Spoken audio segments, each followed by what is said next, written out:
It's time to catch a cheater. only on the Jubal Show. Holly is on the phone today for To Catch a Cheater, and she thinks that her husband of 4 years, Alan, might be starting to see somebody else. Holly, thank you for coming on the show. I'm sorry that you're dealing with this. What's going on with Alan? We've been married for 4 years, but we were together probably 3.5 years before that. So almost 8 years we've been together. He's just been really distant all of a sudden for like the past 5 to 6 months. I don't know what's going on. I've asked him. He's just like, everything's fine, or it's not you. I'm just going through some things. So I was like, okay, well, if you're going through some things, do you want to be in therapy or anything like that? And he was like, sure. So he started therapy, which I commend him for. And I'm like, oh, I'm happy that you're doing that. But he's still like distant. And even after therapy, I felt like it got kind of worse.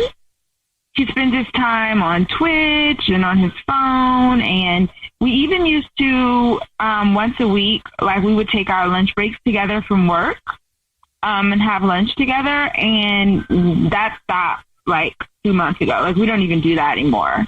I don't know what to do. So I'm suspecting there's another person.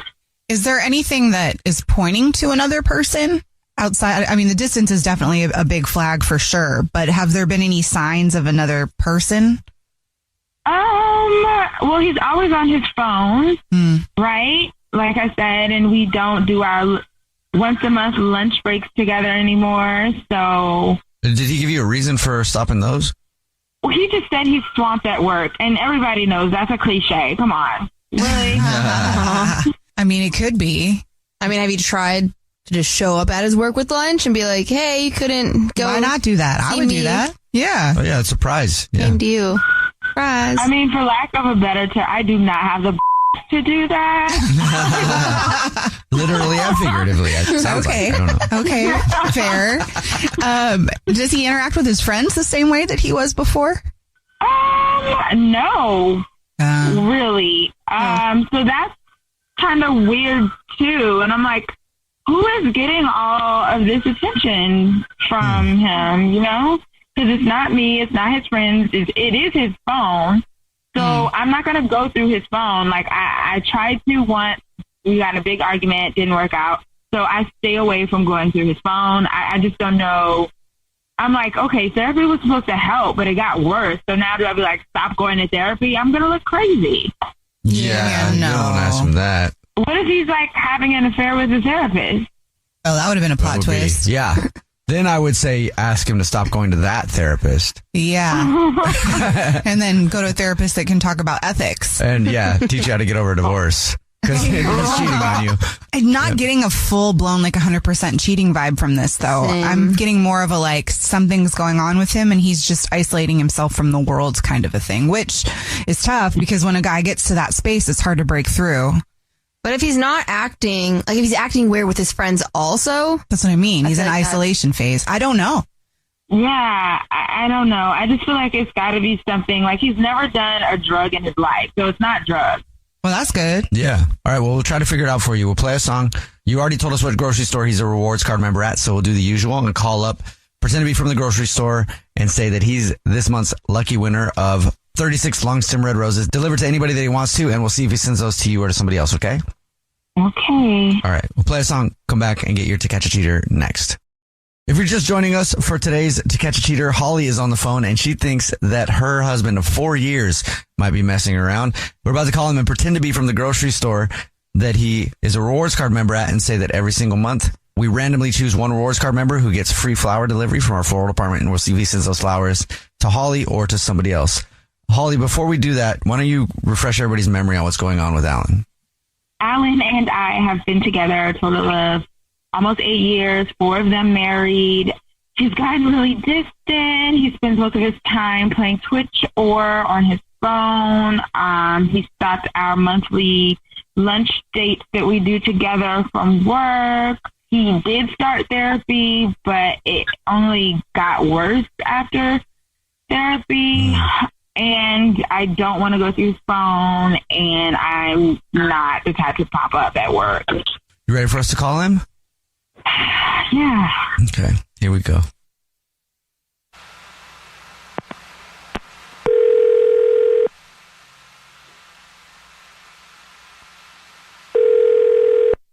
Hello?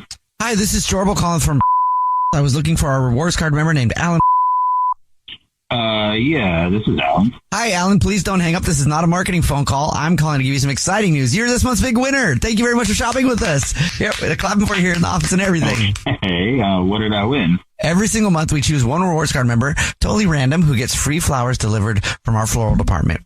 So it's 36 long stem red roses, a box of candy or chocolates or whatever, and a card sent to anybody that you want. Oh, hey, that's pretty cool. You said free, right? Absolutely Nothing free. out of pocket? Nothing out of pocket. We'll give you confirmation on everything so you know that it's free. It's just our little way of saying thank you very much for shopping with us. Oh, well, all right. I mean, I guess I could use that for sure. Great. If you know the person that you want to send the flowers to right now, I can do it quickly over the phone in just a matter of minutes.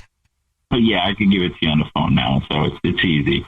The first thing that I will need would be the first and the last name of the person that you would like to send the flowers to. Okay, why don't you make the card out to Judy? It's Judy. Okay. And you got a last name on Judy? Yeah, well, it's the same as my last name, so. Same as your last name. Was that your wife or? No, I'm going to put this in the card, but if you could write, I love you, Mom, and that it's going to be okay. Oh, okay. Yes, I can do that for you. Okay. And at this point, I'll just let you know that I'm not from the grocery store at all. Wait, what? Yeah, this is actually Jubal from the Jubal Show. That's a radio show. Yeah, I'm Nina on the radio show too. Hi, and I'm Victoria. Yeah. What? And wait, what's going on? Your wife, Holly, is actually on the phone with us. Holly? Are you kidding me? Nope. Holly, do you want to explain what this is? Yeah, I feel stupid now, but I kind of asked them to do this because you've been getting like really, really distant and you haven't been telling me what's been going on when I've been asking you about it, and you spend most of your time on your phone and you've been canceling our date. The segment is called To Catch a Cheater, Alan. So if somebody thinks their significant other might be cheating, then they will email us to call them and see who they send flowers to. Oh no. Okay, I see now. Well, I gotta tell you, babe, I'm not cheating on you. I'm so sorry that you even thought that. And yes, I have been distant lately, and the truth is that I do have a secret. But you know, it's nothing about you. It's actually my mom has been getting sick. Oh, she has cancer. I'm so sorry. Oh. We just kind of figured this out, and you know, my siblings, they're not going to be helping me, so it's like pretty much my responsibility here. Oh my God. I'm so sorry. I mean, your mom has, why wouldn't you tell me something like that? Well, I don't want to put the burden on you. I mean, you know me, I'm the kind of person who just kind of deals with whatever's in front of them. And right, I should have talked about it. I mean, that's no excuse. I should have told you. Yeah, and also, Alan, just a quick note. I get where he's saying with the person that deals with stuff in front of them. Everybody needs somebody to lean on, especially if you have a wife. Sounds like you have a supportive partner. It sounds like it's been going on for a long time, and you probably, you shouldn't have to bear this by yourself. 5-6 months. And if your partner cares about you, it's not burdening them with anything. They want to be there for you. Holly, do you want to be there for him? Of course I do. I'm even embarrassed that it had to come this far to be on the radio. But, like, I wish I would have known, like, this is a big deal. I'm sorry. You know what? It is my fault that you feel this way. And you guys are totally right. I mean, I should have let her know. And yeah, I guess I could use some help myself. So yeah, there you go. Not easy to admit all that. Okay. Well, do you want to finish having this conversation like outside of? Actually, babe, you know what I really miss, and we haven't done it in a while because I've been so wrapped up in all this. But we haven't had lunch in a while, and I think if maybe we go to lunch today, that would be pretty cool. If you're up for it. Of course, yeah, let's do that. Okay. Well, Yeah. Yeah. I mean, you have a lot to talk about, and I'm glad that he wasn't cheating. Me too. Me too. But I am sorry to hear about your mom, Alan, and this is going to be a tough time for all of you, but thankfully you have each other and a lot of love, so you're lucky in that. Thank you, and I appreciate you guys for that. The Jubal Show's To Catch a Cheater. It's time. To catch a cheater. Only on The Jubal Show. Braden is on the phone today for To Catch a Cheater. He's been with his girlfriend Sabrina for 3 years, but now he thinks that something might be going on, so we're going to see if we can help him out. Braden, I'm sorry you're in this situation, man. Why don't you tell us what's going on? So my girlfriend and I, we've been together for about 3 years, not married. We actually live in different cities. And we've been doing long distance, and I'm afraid she might be cheating on me. I don't know, like things, you have your ups and downs in any relationship, but recently it's been feeling a lot more down. She's been a bit shorter with me, and we haven't been able to talk a lot or as often as we used to. Like, she's taken longer and longer to respond to a lot of my messages, whether it's like text or voice memo or even voicemails. Like, I just don't hear back as fast. And yeah, I'm concerned. Have you had a talk with her at all about it? Nothing in depth. I've tried to bring it up once or twice, but I don't know. I have a hard time with confrontation sometimes. So I haven't been able to we haven't been able to get to the meat of the issue. I don't feel like, but the behavior has just been weird. Like, she's doing a lot of activities with her friends, like book clubs and organized social events, things like that. There's always something getting in the way, and it seems almost too convenient at this point. You know what I mean? Mm-hmm. Is it just like a gut feeling you have? I mean, based off of that stuff, or? Yeah, like if it was just any one of these things, it would be, fine. But like I said, it's been going on for a long time. It's been a lot of these things happening. So it's a pattern at this point. You know what I mean? And you've never had one of these kind of spots in the 3 years you've been together? I mean, long distance is hard. Yeah. It creates a lot of tension and confusion. Yeah. I mean, like I said, we live in completely different cities. So it's not like we haven't had our differences or miscommunications before, but nothing this consistent. You know what I mean? Mm-hmm. Okay. It seems like every time we want to have a date night, there's something that comes up. Every time that I try to connect with her, something it's gets one word answers, and even then they're kind of medial, if that makes sense. It just doesn't feel right. When was the last time you saw her? Oh man, the holidays. Oh wow. We were able to see each other for. She's Jewish, I'm Christian, so we spent time with her family for a bit of Hanukkah, then a bit of my family for Christmas, but then we had to go our separate ways again. It's a long time. Well, we'll see if we can figure it out for you. So you've already told us what grocery store you guys are rewards card members at. We'll call from there and do the usual. We'll say that every single month we choose one random rewards card member who gets free flowers delivered to anybody that they want. We'll see if she sends them to you or to somebody else, okay? Okay, thank you so much. Play a song, come back, get your To Catch a Cheater next. If you're just joining us for today's To Catch a Cheater, Braden is on the phone, and he thinks that his girlfriend of 3 years named Sabrina might be cheating. So we're about to call her from the grocery store that they're a rewards card member at and say that every single month we choose one lucky rewards member who gets free flowers delivered from our floral department. We'll see if she sends them to him or to somebody else. But before we do that, Braden, why don't you catch everybody up on your situation? Yeah, like you said, my girlfriend and I, we've been dating for 3 years for long distance. Recently she's been really short with me, via whatever way we're messaging. She also takes forever to get back. And whenever we try to organize something, she's always doing something. She's doing a lot more activities, about town, apparently. And it just seems like too much, too consistently. Okay, cool. Well, you ready for us to call her? Ready as I'll ever be. Here we go.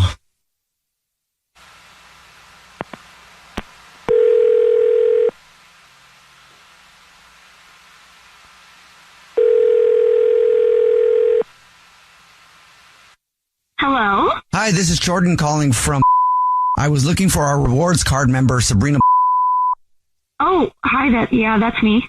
Hey, Sabrina, how are you? Please do not hang up. This is not a marketing phone call. I'm actually just calling to tell you congratulations. You're this month's big winner. Oh, okay.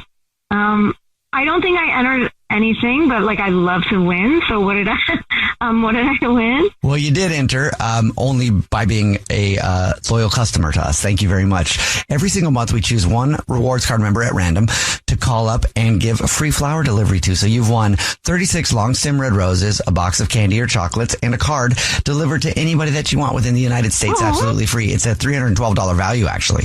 No way. Okay. I mean, yes. Thank you. And here's how it works. So if you know the information of who you'd like to send them to right now, I can take the information in just a matter of minutes. Wait, so what do you want first? Yeah. So I would just need the first and last name of the person you'd like to send them to start. Okay. It's Brayden. Alrighty. And anything on a card? Would you like a card? Okay. Yeah. I'll just keep it simple, I guess. To my love for our future and your present. Because it's a present. Sorry, I know it's kind of corny. I like that. No, I think that's cute. So it's your boyfriend or something? Yeah. That's my boyfriend. How long has been together? I like knowing our customers. Oh my gosh, we're coming up on 3 years. Oh boy, that's about cheating time. What? What did you say? You know, every relationship I've been in, about 3 years, you get that itch. Am I right? I don't. No, not really. You ever stray from the relationship at all? I mean, no, but also, I don't think that's your business, to be honest. But probably no. Not. I'm so sorry about that. Then I'll just go ahead and let you know that this is not the grocery store, actually.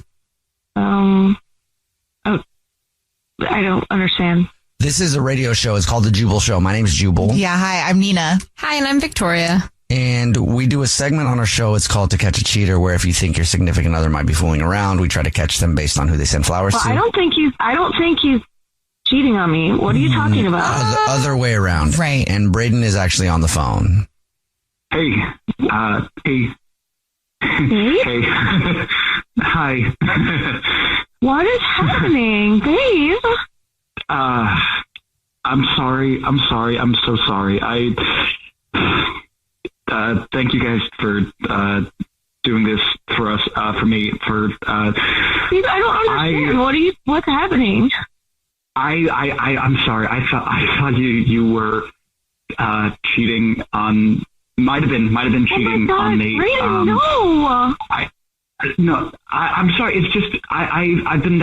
I don't know why you've been aloof recently, if that's the word, or like you just don't seem to be around, and I miss you. And you're always doing things. I miss you too. I don't know. No. Okay, Brayden, no, honest. Oh my gosh. Babe, first of all, just call me and ask me. I mean, I know I've been busy, but yes, okay, I've been busy. But, like, I don't know what you want me to say. I just need to earn extra money right now, okay? I just need to earn some extra money. So I've been working a lot. I promise. I swear. I've been just working. There's, like, tons of... working? Yes, I'm like cater waitering, okay? I didn't want to tell you because I know it's not really in line with like what I want to do. And I didn't think you would, I didn't really want to tell you. I kind of wanted to surprise you, but I'm really far along in my savings plan and I have enough, for a deposit on an apartment by you, babe. What? Oh my God. So, oh my God. I mean, this isn't really how I wanted to tell you, but like, babe, I'm going to come to you. This is not how I wanted to hear it either. We're all going to be neighbors. Yeah. I'm also moving next to you guys. Me too. Already there. That's cool. Yeah. I mean, I'm excited. Me too. I wanted to surprise you, but like, I guess this is a surprise. For everybody. No, Yeah. I'm so sorry that this is how this had to come out. I'm so sorry to Yeah, me too. out. Like, Oh my goodness. Brayden. What? I'm better than this. You know she's not cheating, and that's dope, man. Congratulations. It sounds like you guys are actually pretty happy. Yeah, this ended up really good. Thank you. Yeah. Yeah, no problem. Thank you for thinking she was cheating. My heart's all warm now. The Jubal Show's To Catch a Cheater. It's just me and Vincent Boone on a tiny couch. Oh, yeah. I got to tell you, one of the happiest moments that I had in the last 2 months. I'm not lying to you because I'm talking to you right now. Yeah. But I was in the car and I pulled up top 100 list on Apple Music, and I'm like, oh, Vincent Boone song. I hadn't heard your song yet. Yeah. And then I put it on and I was like, damn, dude, it's so good. Thank you. Congratulations on everything, man. Thank you Like, so much. It's last time I saw you. Since then, a lot's changed. Yeah. Yeah. We were at the trampoline park the last time I saw you. Oh my gosh, dude! And I forgot about the trampoline Yeah. park. Oh wow. And Victoria Victoria from my show went and jumped with you guys for a while. Yeah. I couldn't because I had to go do something. And then she also was like, she had a crush on someone, one of your friends or Oh, whatever. probably Jacob. That was Yeah, She was yeah. like, I really thought Jacob was cute, and I was trying to talk to him. But He's a handsome guy. Yeah, that's a common thing I've been seeing. I think people now are starting to come to the show more for Jacob than me. And, I can't be mad at it. But yeah, dude, a lot has happened since then. That's dope. Congratulations. What's been the craziest thing so far? Oh gosh, honestly, I think this tour has probably been the craziest thing for me in a very good way. Where like, this tour is such a step up from last time, like production wise, and we sold it out like right as Beautiful Things dropped, and it took a while for Beautiful Things to kind of go to where it went and get up to number one. So a lot of these venues, like, we could have tried to upgrade them, but like, I didn't want to, and I wanted to keep them where they are, because I do love doing like more intimate shows and seeing more of the crowd. Yeah. And it's always nice to come back to the hometown. I've been very excited for the show, but the whole tour has just been unbelievable. It's been nuts, Just dude. so cool. I mean, even at the radio station, because like I don't know how I should know this because I've been in radio for a long time, but I don't know how they do like choose the music and stuff like that. And every once in a while, I think there's been like 2 times in my career where I've said something about the music, like, why aren't we playing the song? Because like, it's not what I do, right? I just tell jokes and stuff, right? Yeah. So I let them do the music What stuff. you're good at. But with your song, I was like, why is Benson Boone's song not on the show? Like, that song is so good and it's number 1. I'm like, what? But they were adding. They're like, we're adding it. Like, you don't know what. Don't tell us what to do. You don't know what you're doing. Don't tell us what to do. And I'm like, Jubal. yeah, good point. I don't know how you guys do it, but tell me a little bit about making that song, like, Yeah. because it's different than anything out there. But it's like, you're an artist. I mean that, like, musically, and then also you do art too. And I'm like, that is and it's an artistic piece that you put together. It's really cool. Yeah. I wrote it in 2 parts because it's very different from all my other music. And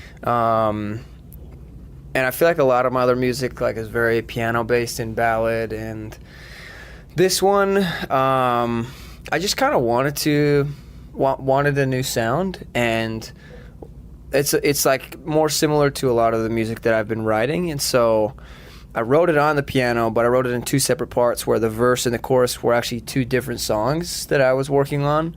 And so I brought it into the studio with Jack and Evan Blair. I didn't even think to put them together. And then Jack was like, dude, we could put those in the same song and it would work, and we just changed the key. And we did. And that's kind of how it came about. And when you're in this, like, when you hear a song back in the studio, obviously, however good it is, you never know how it's actually going to perform once you release it. You can only put so much into it. And I knew that one had a lot of potential because it was like my favorite song I had ever written when I was listening to it. I just didn't know how much potential it had. And so watching everything that it's done and watching the numbers that it's done and what it's done for this tour and for my career, like, I'm just so grateful to feel heard and for people to be listening to that song because I'm very proud of it. Yeah, like it was one of those moments when I first heard it where I was like, okay, I could see that something flipped, like career wise. I mean, for you, because like you're doing your thing, but like it's one of those defining moments. You could tell just by the performance of it, even. Yeah, and I think also When I first started doing music and writing music, when I think back, like, I don't think I was as passionate about it as I am now, like, not even near. Yeah. And I think around the time I wrote Beautiful Things, that's kind of when I really started to, like, actually genuinely love just writing music and making music and creating it. And I think that was the biggest thing that changed for me, is it became less of something that I saw as like, oh, this is like a cool thing to do and a cool place to get. It became less of that and more like, this is what I love to do. That's what I got and from it. I just want to keep doing this because I genuinely love making the music. Right. So. Yeah, because I've talked to you a few times. Like, we went to the trampoline park and Victoria was hitting on Jacob. And then you come by the studio and, like, tried to teach us how to do a backflip and stuff. Yeah. But, like, so I know you well enough to know the difference in what I heard there, though. Is just like, oh, you, like, fully stepped into you. Yeah. Really, like, because you could just tell. So that's gotta feel good that you're just like, yeah, this is me and this is what I'm doing now. Yeah. Yeah. That's dope, man. Thank you. I do have a couple questions. Well, I'll ask you a question while I get this out, because we talked to your fans outside and asked them if they wanted to ask you anything. So we have a couple questions. Oh, from people outside. Absolutely. So, Fans are wild. yeah. Dude, they are hilarious. They're really, really passionate. They are, and that's something I love so much and appreciate so much, because I very strongly understand that, like, I could not do this without them, and I need them, and I love them and just appreciate their presence. So they are so incredible. I really do think that, and I'm not just saying that. Like, every time my parents, whenever they come to a show, they love to just go and talk to people in the line and the crowd, and, like, over and over and over. It's just incredible stories that people are telling about what my music has done for them, and that means so much to me. Yeah, so it's really cool. That's what music does for people too. It's so cool, like the memories it creates, and then the way it helps people bond and stuff like that. Yeah. It's dope. I'm gonna ask you these questions that we got from them, but I do have a question for you for me. So I'm getting into music now. I'm releasing my first song on May 14th. Whoa. What advice do you have for me for when it comes to dropping a song? Like, dude. Well, I mean, it depends. It depends on what your intent is, because everybody's got different intentions. For me, like, when I release a song, I want people to, like, I try and tease it before. That's just, like, my thing. I don't know why. Yeah, I've been trying to do that. I gotta get on social media and more and do it. Yeah, it's hard. It is really hard, because it's like two separate jobs. Yeah. Like, 50 years ago, like, people aren't, like, going on TikTok and teasing their music. Like, people, the music would speak for itself, and then that person would, speak for the music. Like, that's not how it is now. Yeah. So, like, I don't know, man. I think if you, like, what are your intentions with the song and with your music and where you want to go? Like, I think that depends. It's something that I've always wanted to do. Yeah. And like you, I do a lot of different things. So art, comedy, radio show. I wanted to show a different side of me, and I like learning new things. So I over the last 2 years learned piano, learned music, and all that. That's kind of so stuff. Cool. And I've realized that I have, just like you said, a passion for it. Like, I've poured myself into that more than I ever have my stand-up. And so I'm like, well, obviously I really love this. I've always wanted to do it. Yeah. And so it's really just to be heard and show people a different side, and like create things, be heard from a different point of view. Like, So. Yeah, I would just recommend taking that passion for wanting to be heard to, I mean, for me, like, the internet is the best place to do that, whether it's on TikTok or Instagram or freaking Twitter, dude, or X, I guess now it's called. Is that confusing? Yeah, that's so confusing. I feel like that's the worst name. Anytime anybody says they X somebody or they were on X, I'm like, you got back with your ex? What? I know. It confuses me too. I'll always call it Twitter. Yeah. But, just, like, I think find the best part of the song, the part that you love the most, and then just, like, try and make any sort of video to it that feels right for that sound, and then just keep making those. See, and the first song that I'm releasing is special to me. I wrote it for somebody. Yeah. And first time I ever sang in front of anybody. And I was like nerve-wracking, like, it's, that's opening up in that way is really hard. It really is, like, because I've always thought I was pretty vulnerable. Like, on stage I'll talk about whatever, on the radio I'll talk about whatever. Singing in front of people is a whole different ballgame. Music is a different kind of vulnerability that most people like don't understand. Yeah. It's like ripping a page out of your diary and reading it to someone. Exactly. But like twice as embarrassing, because if you mess up, then you're just like. Yeah, exactly. Yeah. And so I kept messing up the song. I was like, hold on, I'm gonna start over. Yeah, That was. I feel that. Yeah. But I'm like, all right, this is embarrassing, but just wait. I'll get to it eventually. Yeah. All right. So I got the questions from your fans that are outside. Okay. The first one is, what color is your toothbrush? Pink. Pink. That was quick. Yeah. Okay. Did you always have a pink toothbrush, or? No, used to be black. Okay. But I now got a it's new pink. one. All right. Last week. What's your favorite food? Probably, dude. Honestly, probably a crispy chicken sandwich. Ooh, That's just like from where? Chick-fil-A. Yeah, they're good. Chick-fil-A's got the freaking best. They do. sandwiches. They have- It's stupid. They are They're really so ridiculously good. You know what? Yesterday, we had a day off yesterday on tour in Bend, Oregon, and there was one, like, we were all, it was like 9 p.m. We're looking for a store or like a restaurant or like somewhere to go eat. Everything closed at 9, and I was like, bro, there's a Mod Pizza, a Chipotle, and a Chick-fil-A all next to each other that are all open till 10. Let's just go. We go. Everybody's eating at Mod. Like, a couple of us went to Chipotle, and I'm like, mine's set on Chick-fil-A. Went to Chick-fil-A. Like, the actual store itself, like going inside to eat, was closed. All they had was the drive-thru, and we didn't have a car. We just Ubered there. And the Uber had already left. So I tried to walk through the drive-thru, and they're like, no, it's a safety regulation. You can't do this. So I ordered another Uber to take me through the drive-thru to get Chick-fil-A. I would have done the same thing, And probably. me and the Uber driver ate Chick-fil-A. And it was, That's awesome. Just, yeah, well, he was hungry. yeah. Yeah. just to get an Uber just to go through the drive-thru is amazing. All right, what is your favorite song on your new album? Oh, that's a really good question. It changes every day. Probably My Greatest Fear. Okay. Yeah. And what is your dream collaboration? Billie Eilish or Olivia Rodrigo. I think one of those two. Billie Eilish is like, I don't know. Her voice is like, I mean, it's angelic, obviously, but I just think it mixes very well with other people. Like, she does a really good job when she does collaborations at, some people's voice kind of overpowers the other, and some is like underpowers the other. Right. I don't know. I think it would sound good, but I'm just putting it out into the world. Billie Eilish. It'll happen then. What's your favorite part about Seattle? The mountains. Not like Seattle, the city, because if we're talking about the city Seattle, I don't actually know what my favorite part would be. But I think like the Seattle area, definitely the mountains. It's something I think about all the time because I grew up backpacking a lot, and I miss it so much. Like, there is nowhere with just more greenery and beauty than the mountains up here. Like, it's ridiculous. I miss it. Where do you live now? Do you live in LA now? Or- Yeah, I just moved to LA like maybe 5 months ago. Okay. So I'm pretty new. It's not as much greenery there at all. And everybody there is like, oh, you want hiking? Well, I'll take you on a hike. And it's like a walk I know. with like 90 It's other so people funny. up to the Hollywood Sun. Yeah, it's and a I'm like, Runyon no, Canyon. that's not a hike. I grew up in LA, so I know exactly what you're talking about. It's so funny because we don't know how to hike. And then I came out here, and then someone asked me to go hiking, and I was like, this is mountain climbing. And now I'm into it, though. Now I'm into it. Yeah. What's your favorite place to perform? That's a really good question.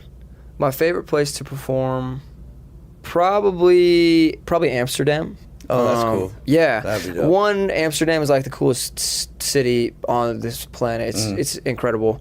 If you've never been, you should go to Amsterdam. But the crowds are electric, dude. Yeah. Amazing. I bet the crowds are crazy there.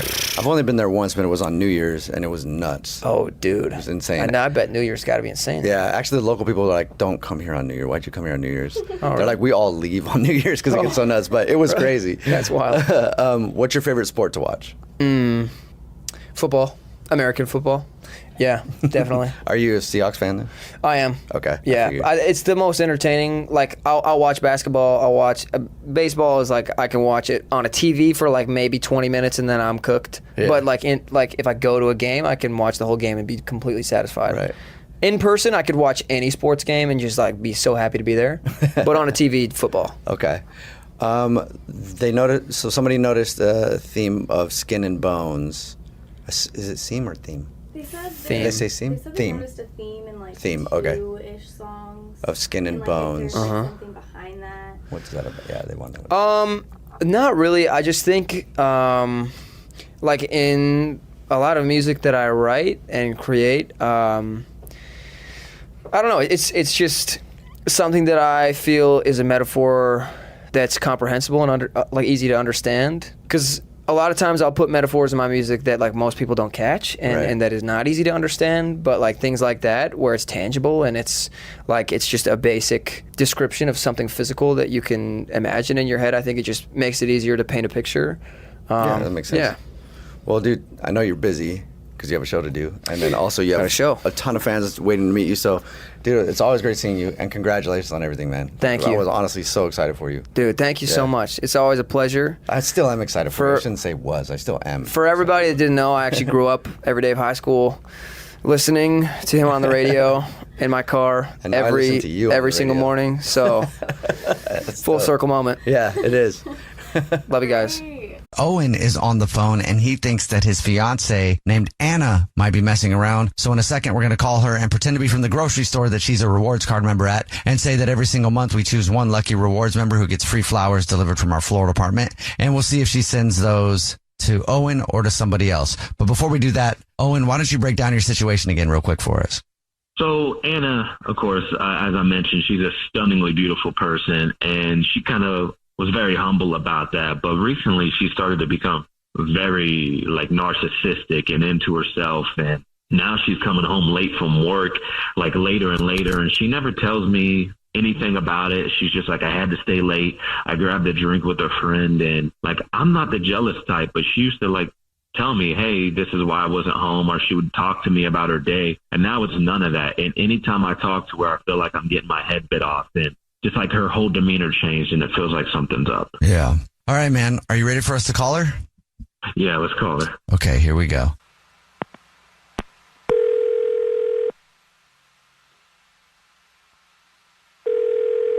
Hello? Hi, this is Corbett calling from...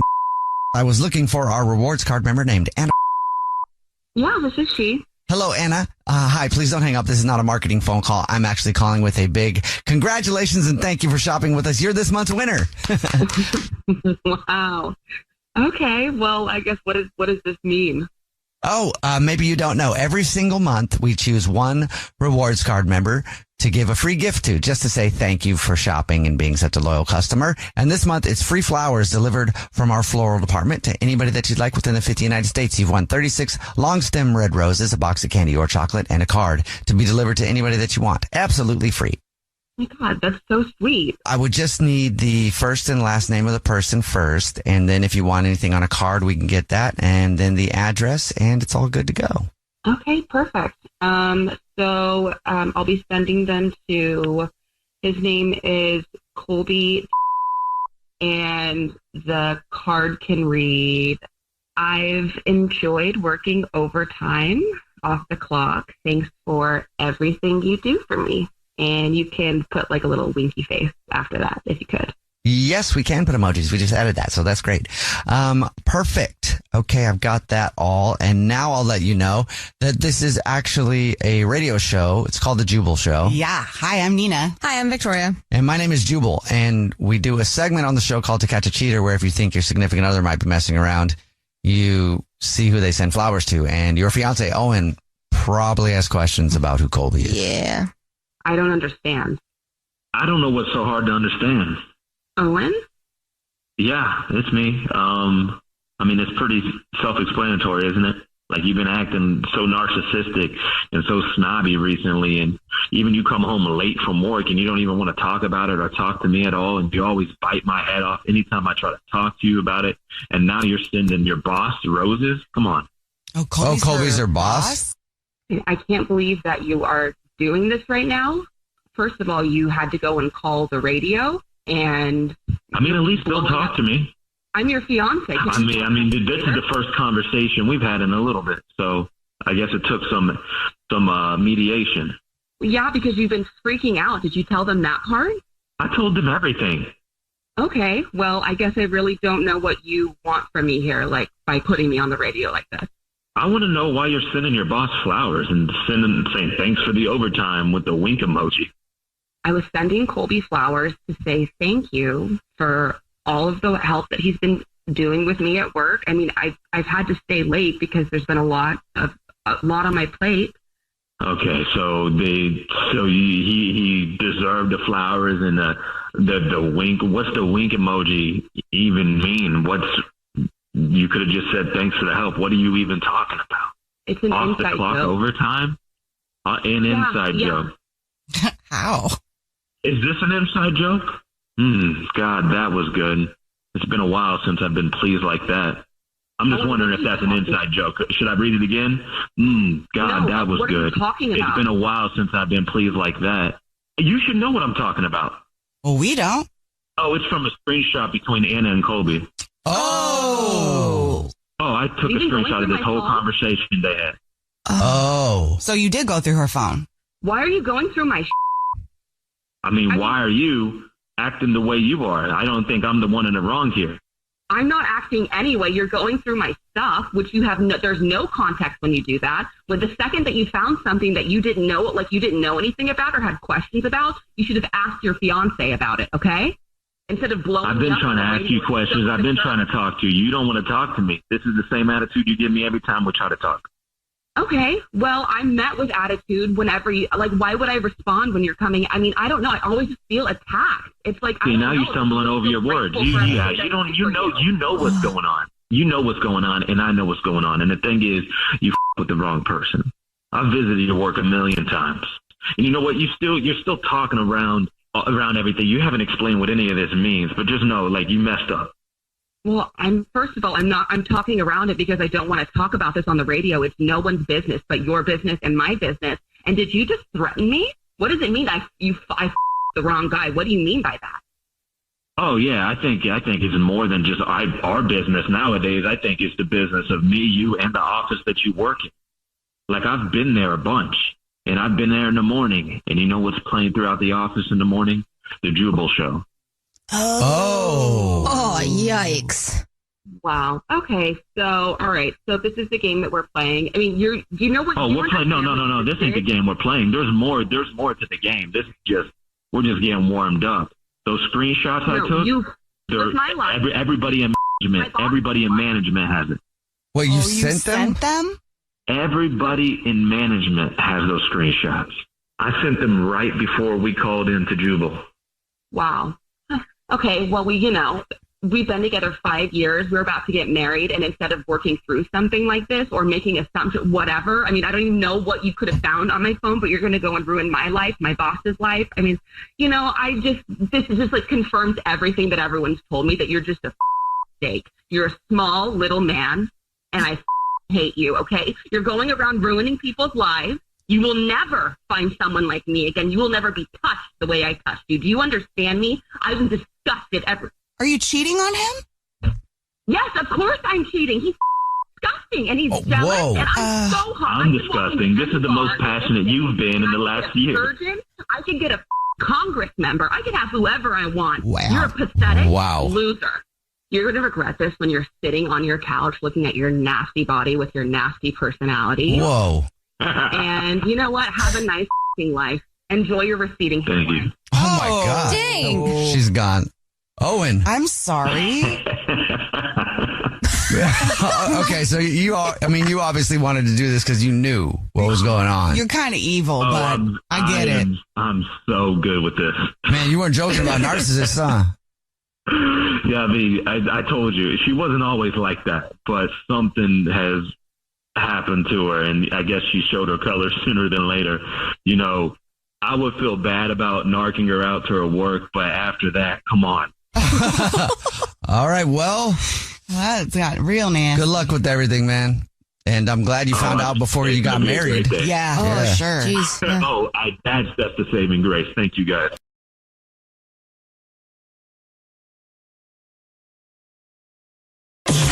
It's time. To catch a cheater. Only on The Jubal Show. Jeff is on the phone today for To Catch a Cheater, and he thinks that his girlfriend Kat, who's been dating for 3 months, might already be messing around. We'll see if we can help him out.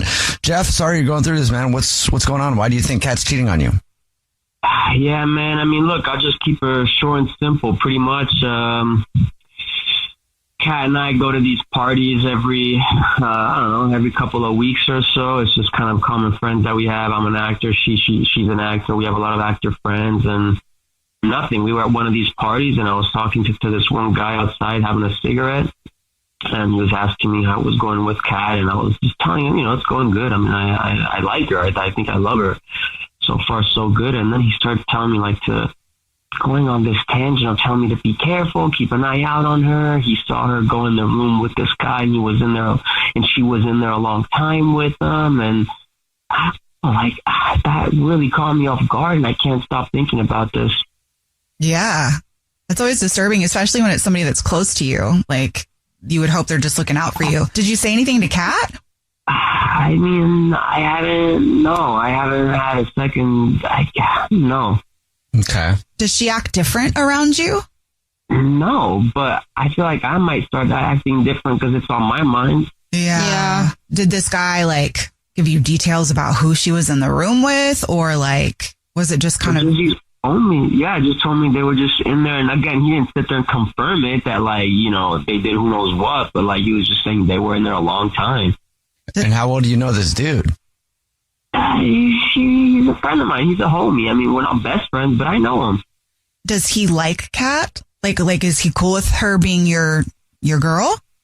I mean, yeah, he's my homie. I wouldn't see why he'd have a problem with Kat. He's just kind of part of our friend group. We all hang out at these parties. We're all artists. No, yeah, he's cool.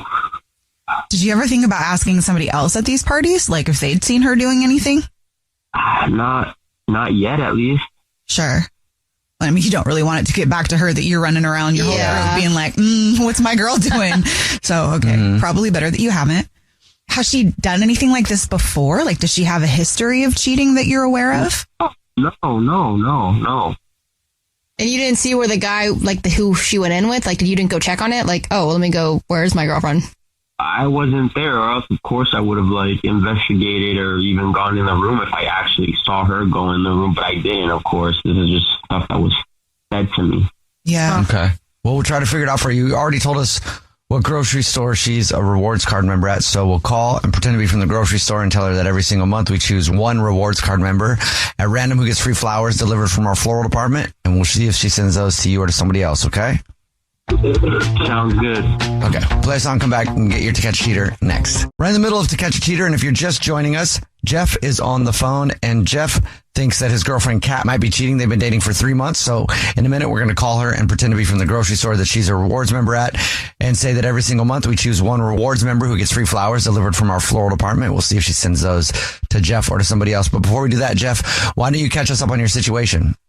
Yeah, pretty much what happened was I was just at one of these parties with my girlfriend and a bunch of other actor and artist friends of ours. It's just a get together where we just enjoy ourselves, drink a little, play some games. And I was outside having a cigarette with one of the homies. It's just one of our friends that comes to these parties often. And he starts just asking me questions about Kat, how it's going with her. And I'm telling him, things are going good. I like her. I think I love her. It's been 3 months. And then he just starts going off on this tangent, telling me to be careful, keeping an eye out on her and whatnot, and telling me that he saw Kat go in a room with another guy and was in there for a long time. And yeah, that's the big juice. Yeah, it's super unsettling. Yeah. Anybody tells you that. All right. Are you ready for us to call her? Yes. Here we go.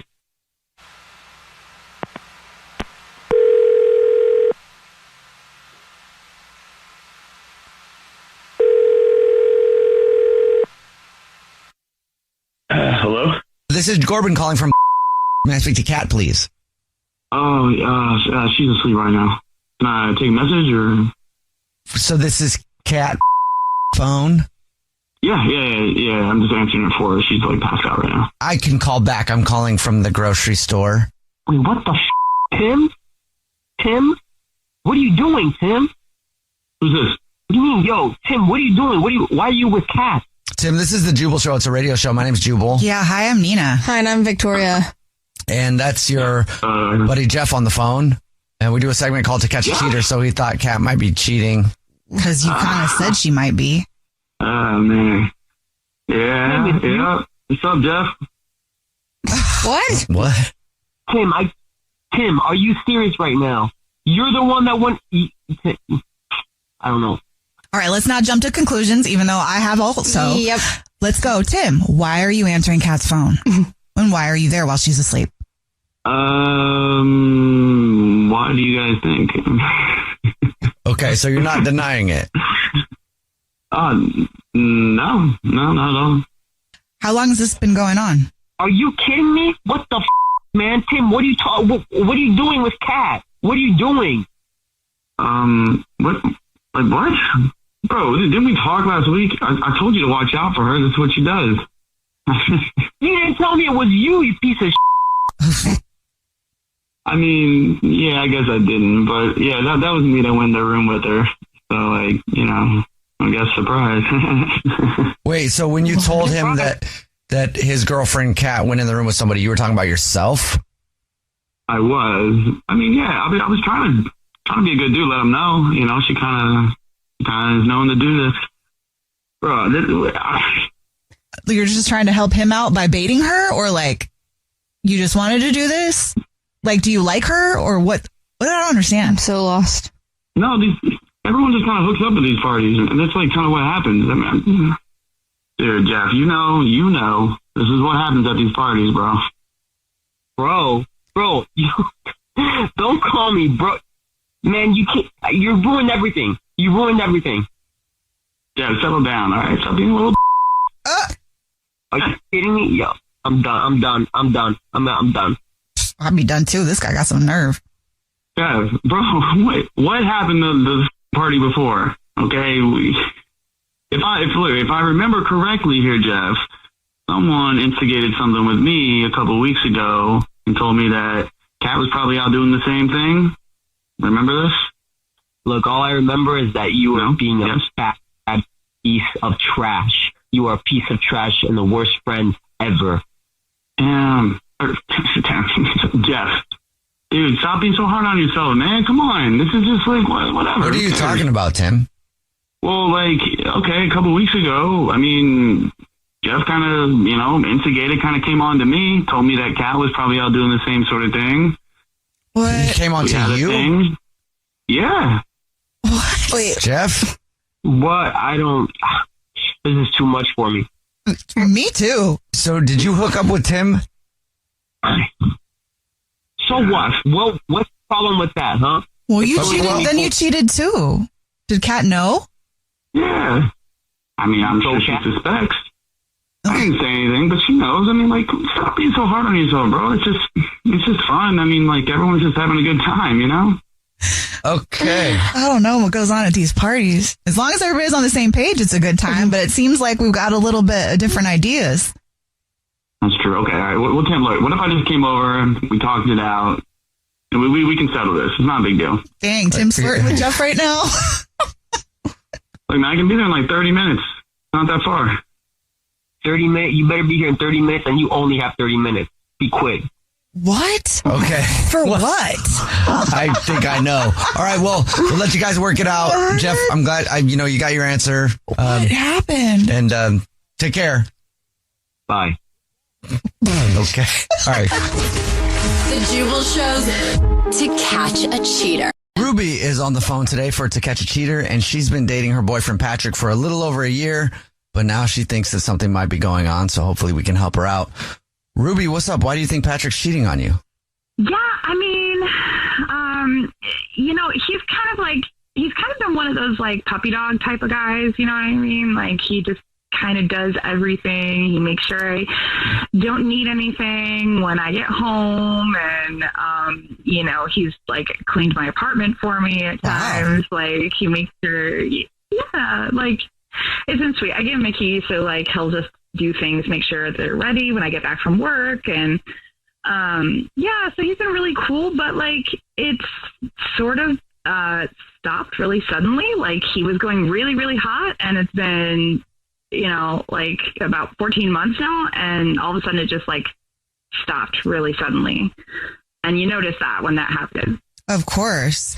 Do you think that it was an intentional stop? Like, are you being thankful for all of the things that he does? Like, does he feel not appreciated, or do you think that it has to do with something else?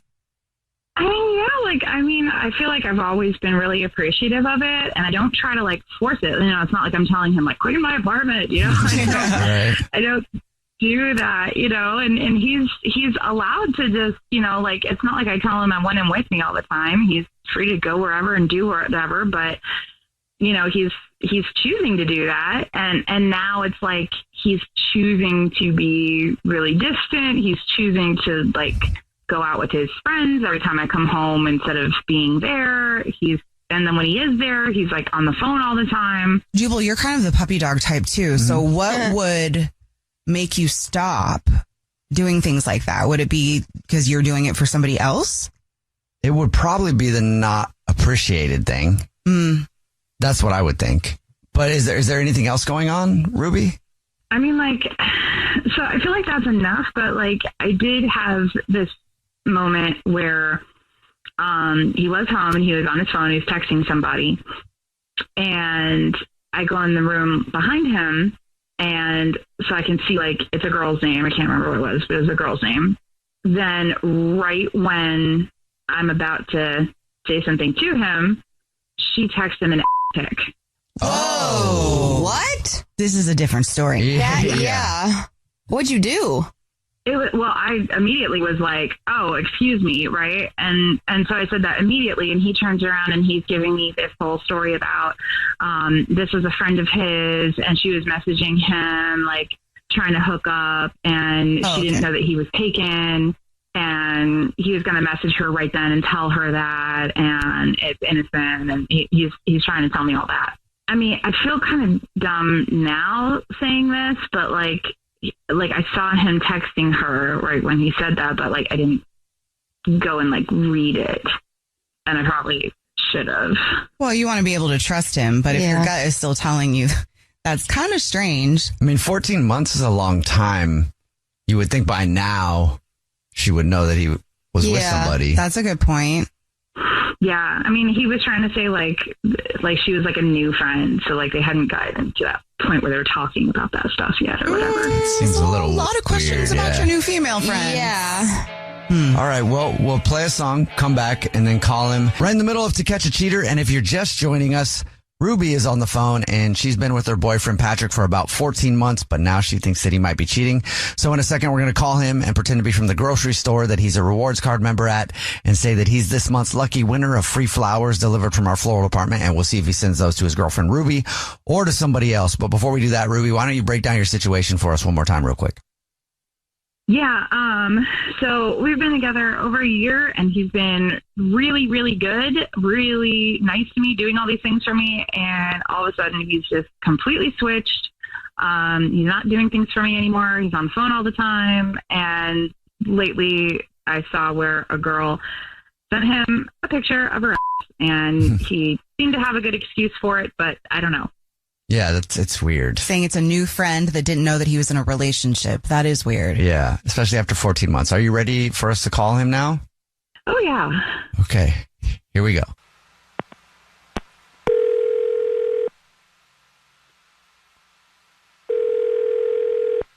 Hello? Hi, this is Corbett calling from... I was looking for our rewards card member named Patrick. Yeah, I'm Patrick. Patrick, hi, please don't hang up. This is not a marketing phone call. I'm actually calling to say congratulations. You're this month's lucky winner. Thank you so much for being a rewards card member with us.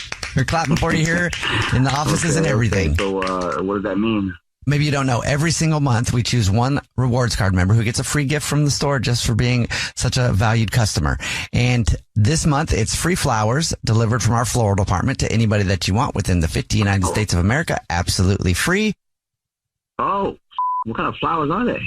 Well, good question. It's 36 long stem red roses, a box of candy or chocolates, and a card. Okay. Yeah, okay. Okay, great. So the first thing I would need would be the first and last name of the person, and then we'll get anything you want to put on a card, and then the address, and we should be good to go. And you'll get confirmations on all this stuff. Okay, yeah, so the name is Regina. Got that. Okay. And anything you want to put on the card? Yeah. Do roses for my baby. Thank you for believing in me. Great. Then I will get the address from you. Never. I don't understand. Well, Patrick, this is actually the Jubal Show. It's a radio show. Yeah. Hi, Patrick. I'm Nina. Hi, I'm Victoria. And my name is Jubal. we do a segment on our show called To Catch a Cheater, where if you think your significant other might be messing around, you see who they send flowers to, and your girlfriend Ruby's on the phone and probably wants to know who Regina is. Mm-hmm. Ruby? Well, Ruby set this up? Yeah, Ruby set this up. Yeah, hi. Real quick, I'm so sorry to you guys because I knew more than I said I knew. But yeah, I absolutely knew he was cheating on me. Absolutely. Because who completely ghosts me and ducks my calls? What? Yeah, like he's been gone forever. Like I absolutely know. Like there's somebody else. Come on. I've been busy with work, and I told you that I was going to be doing a project and that I wasn't going to be around. I told you that. Are you in a relationship? I'm in something. Which woman? Ruby or Regina? I'm not even talking to people on the radio about this, okay? Well, I mean, you don't have to think about the radio part. It's just a question. Look, I'm doing my music right now, okay? And that's, I don't know what's funny here. Yeah, okay. I said I've been busy with work. I'm working on music. With what work? He does not have a job. Is Ruby your girlfriend, Patrick? Ruby has been a girlfriend to me. Okay. What is she now? Ask her. She said you're her boyfriend and you've been cheating. Ruby, is he your boyfriend or did you lie to us about that part? Up to this moment, I still considered him that, even though I knew that he was fooling around on me. Because I was hoping to call him out on some bullshit here, and it sounds like he's really full of it today. So what kind of work do you have right now? So we've never like walked around with like an official title because we both have always just been in something with each other, and we never. So you're a situationship? Yeah, if that's what you want to call it. Yeah, that's what we've been. Yeah. Okay. The problem is that I mean, look, Ruby doesn't believe in anything I do. She doesn't care about anything that I care about in my life. It's always been who I am to her. Yeah. So whatever I am to her is the person I'm in life for her. So okay, so like if you weren't anything to me, then like how come I gave you a key to my apartment, and how come you took a bunch of my stuff with you when you took your stuff out? Because you like the food that I make, and I take care of the area. You took pencils with you. You took all your stuff with you, and you took my external hard drive with you. What? So it sounds like he moved out, or like he broke up. He never moved in. Yeah, it's been like this for like the last 2 months. I let this man move into my apartment 2 weeks after I knew him. He has been mooching off of me for over a year. Free rent, free place to stay, free place to work on the music that he supposedly has some kind of work with or whatever, which a laugh. Don't care about, I know. Take my stuff with him when he leaves and say that I'm the one that was in it for stuff. You gave me that hard drive, by the way. You told me. I did not give it to you. Look, this is the way situationships work. You know that something's over, but we still hooked up a couple of times, but we both knew that this was done. I moved out. The stuff has been separated, and now you're wondering if I'm talking to somebody else. Yes, I'm talking to somebody else who believes in me and who supports me and who's interested in what I do. And I'm interested in what she does. It's called a mutual respect and a mutual support. Okay, what does she do? Support you as well? That's what I just said. yeah, that's what I thought. Okay. Well, it sounds like you guys have been broken up for a minute anyway, Ruby. So I don't know. You're confirmed. What you're trying to do. Well, now that I know that you're cheating, you know what? We are broken up because I'm breaking up with you. That's it. We are so done. You have all the space in the world now. That's fine. I broke up with you 2 months ago. I told you 2 months ago. No, you did not. We were together, and I'm breaking up with you because you are a freaking cheater. That's what I'm doing. I said this is not working. I'm the one that said it wasn't working. And because it's not on your terms, Literally, I just told you just now that it was not working. I told you it wasn't working, and then you come in with the whole, like, it's not working. Yeah, because I just said that. You could, like, get it with no idea. I'm breaking up with you. You know what? You know what? Official record, you broke up with me. I'm going to let you have it. Okay. You broke up with me. Fantastic. Now give me my drive back. What? Today. See, now this is what's called being bitter. You don't have anything on that drive. You have, like, there was 2 files on there, and there's no data on there. You're saying that because it better damn well still be on there because my brother has no problem going back to jail. Whoa!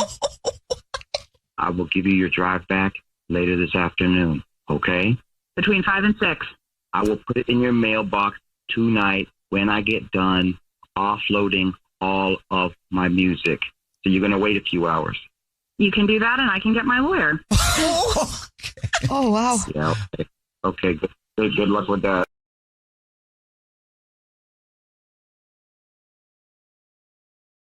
Jack is on the phone today for a first date follow-up, and he's getting ghosted by Elise. So in a few minutes, we'll call her and see if she'll tell us why she's ghosting him and maybe get him another date. But first, Jack, how long has it been since you heard from Elise? Hey, I guess it's been about a week now. And have you been trying to hit her up? Yeah, no, I'm trying not to do too much, but I did just text her again this morning, and I think I'm overthinking it a bit, so that's why I'm asking you guys for help now. Yeah, I get that. Why don't you tell us about the date? The date went well. That's the weird thing. The date went really well. We went to a nice tapas spot. Honestly, it was perfect. We talked, we laughed, we had a lot of chemistry, And then she's Elise. She is funny. She's gorgeous. Quick with her comebacks. It's all just it's good, And then we went back to my place for a few more drinks, and one thing led to another, Yeah, and we hooked Yahtzee. up. I thought you played Yahtzee. Okay. Played some kind of Yahtzee. So you guys hooked up, huh? We did. It was amazing, honestly. I haven't felt that comfortable with someone in a long time. That's why it's kind of weird, because now she's ghosting me. I really have no idea why. Everything felt great. Well, how did you guys leave it? I think good. I thought it was a great date. That's why it's. What's the last thing she said to you? She said she had a great time. Did she stay the night, or was she kind of dip right after? She didn't dip right after. I don't think she spent the whole night, but she stayed for a while, and then I got her an Uber home. So did anything happen, though, that could be the reason why she's not hitting you back? I mean, I've been trying to think back on it. There was one thing. It was a little embarrassing. It was kind of funny in the moment, actually. So I have a couch. It's kind of old. What? It's kind of beat up. Yeah, Baller. It's not it. I have more than just a couch. It's not just a couch. Okay. Right? But something happened at one point in the night. She sat on the couch, and a leg in the middle of it actually broke. Oh, okay.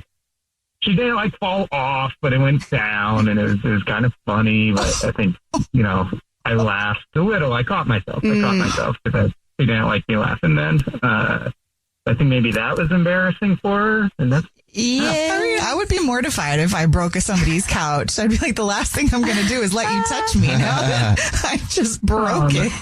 I let her know it's an old couch. I probably I could stand to replace the couch anyways. I wasn't upset or anything. Okay. So was it the couch itself because it broke? When you go to somebody's house and they don't have a headboard, but in this case you have a couch, but it's a janky couch. Yeah. So maybe that's it. That's why. Well, we'll see if it was the couch that is making her ghost you. We'll play a song, come back, and then call her and see if she'll tell us why she's ghosting you and maybe get you another date, okay? Great. Thank you, guys. All right, we'll play a song, come back, and get your first date follow-up next. First date follow-up. Powered by the Advocates Injury Attorneys. Online at advocateslaw.com. If you're just joining us for today's first date follow-up, Jack is on the phone and he's getting ghosted by Elise, so we're about to call her and see if she'll tell us why she's ghosting him and maybe get him another date. But before we do that, Jack, why don't you refresh our memory on what happened with Elise? Yep. So Elise and I went on one date. We had tapas. It was great. So great. She came back to my place. We were hitting it off. We did end up hooking up, but one weird thing happened where Yahtzee. She did sit on my couch and then her leg broke at a point. So I'm worried that might be why I'm not hearing back. I've texted her a few times and haven't heard back in about a week now. All right. Well, we'll see if it's the couch that did you in or if it's something else. All right. You ready? I'm ready. Thank you, guys. Yep. Okay. Here we go.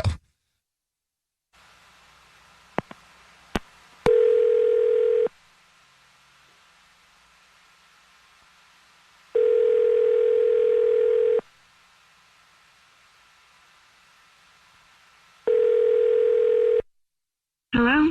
Hi, is this Elise? Yeah, this is she. Hey, Elise, how are you? This is the Jubal Show. It's a radio show. My name's Jubal. Hi, I'm Nina. Hi, and I'm Victoria. And I'm Jubal. How are you? I'm good. Have you ever listened to the show before? Yeah, I sure have. Okay, great. Thank you. Thanks. We'll ask for a review at the end of this. We'll leave it on Google or whatever. But before we do that, have you heard a first date follow-up before? Yes. Okay. Well, guess what, Elise? I'm on it. Yeah. You're ghosting somebody, and they emailed us asking if we could call you to see why you're ghosting them. Do you know who would do that? Oh, God. Yes. I knew this was going to happen. Is this Jack calling? Yes, it is. Wait, you knew he was going to call a radio station? I'm not surprised. Okay. Well, Jack told us about your date a little bit, said that you were awesome, and is confused why you're not calling him back. He says it's been about a week or so. Can you tell us? Sure. I mean, he is a sweet guy, and the date was actually a lot of fun. Like, we had a great time until we got back to his place. Okay. Ooh. I thought there was some fun had there. Oh, God. Is the Yahtzee not fun? I mean, we didn't play Yahtzee. Yeah, no, that's from something that we talked about him with. We know. Code. Yeah. So was the date fun, okay. though? You liked the date? You had fun with him? I mean, yeah, the date was good. It's just when we went back to his place, like, I mean, it was fine at first, but it was just like, it was a little messy, but like, whatever, right? Then I see this sock, not just like any sock, a sock, like, near his bed. And it wasn't like just lying around like laundry. Do you know what I mean? Like, it's like, I think so. I just keep thinking of like college, a used sock. Yes, like the used sock. Oh. It was like clear what it was used for. Oh. It just gave me like the total ick. Oh no, guys, oh, can I hop in? At least that's Jack. He's on the other line listening and wants to talk to you. Yes, Jack. Oh no, I had no idea. Oh God, no. Hi, Jack. Hey, oops, I'm sorry. You gotta say more than oops, Jack. What? This is a big one. Was she right about the sock? Yeah, listen, I forgot about it. I honestly, I didn't expect anyone to come back to my place. It was not supposed to be there. I'm not some frat boy. I swear, it just helps with nerves, you know? With nerves? Okay. So it was for me. You were so nervous that I see. I still think it's pretty gross. It does feel like a pretty frat move. Like, I haven't seen anything like that since like freshman year. Like, I can't unsee that, you know? Hey, I get it. I know. I'm sorry. I'm very sorry. Listen, again, I totally forgot about it. I was nervous. I did not think it through, but I'm not some adult frat guy. I swear. Listen, I will do whatever it takes. Please, just don't write me off over a sock. Not just any sock. I'm just picturing Jack like using it like a mic drop. Like, he's prepping for the date. He's a little bit nervous. Nina. And then when it's over, he's like, oh, I'm ready. Mic drop. I don't want that visual. I'm sorry, Jack. You're making it really easy. Elise, would you like to go out with Jack again on... His name's Jack. Would you like... Sorry, Jack. Would you like to go off with... Go on another date with Jack? We'll pay for it. Oh, gosh. I mean, the night was fun, and like, Jack's not a bad guy, but I don't know. That was a lot. And now the fact that you just incorporated his name into what the sock was for is kind of harder not to. Well, Elise, listen, give me one more shot. No dirty socks, no broken furniture, just a great time with an honest, loyal, attractive, lovable guy. Hey, he is honest, Elise. Look at that. Yeah. Like, he did own it. He didn't try to say that the sock wasn't for that. Like, he did own it, and he's laughing about it. Like, at least he's got, a good sense of humor, too. And he really likes you. That's true. Fine. I'll give you one more chance, but you need to call me after you've done your laundry and gotten a new couch. Sweet. Congratulations. At least you and Jack are off on another date. Wow, you would get so bad. First date follow-up. Powered by the Advocates Injury Attorneys. Online at advocateslaw.com. Lily is on the phone today for our first date follow-up, and she's getting ghosted by a guy named Lucas. So in a few minutes, we're going to call him, see if he'll tell us why he's ghosting her, and maybe get her on another date. But first, Lily, how long has it been since you heard from Lucas? Hey, so it's been 2 weeks exactly. Oh. Okay. Have you reached out to him? No, I kind of feel like the guy should reach out first. Okay. Why do you want to get a hold of him? Like, if it's been 2 weeks, like, was the date just like that good? I would say the date was okay. Like, it wasn't that great, but I thought I did everything right, and he made it a point to tell me that he really wanted to see me again. So I'm just kind of wondering why he hasn't reached out. All right, well, tell us about the date, Lily. What happened? Yeah, well, I haven't been on a date in a while. I'm kind of like a homebody, so my friends were saying that they needed to get me out. They met this cool guy at a neighborhood bar named Lucas, so I met up with him for a sangria and apps at a cute bar, and it was fun. But, he talked about himself a lot. And I don't think I did anything wrong because I didn't have time to say anything inappropriate because he was talking about him the whole time, kind of.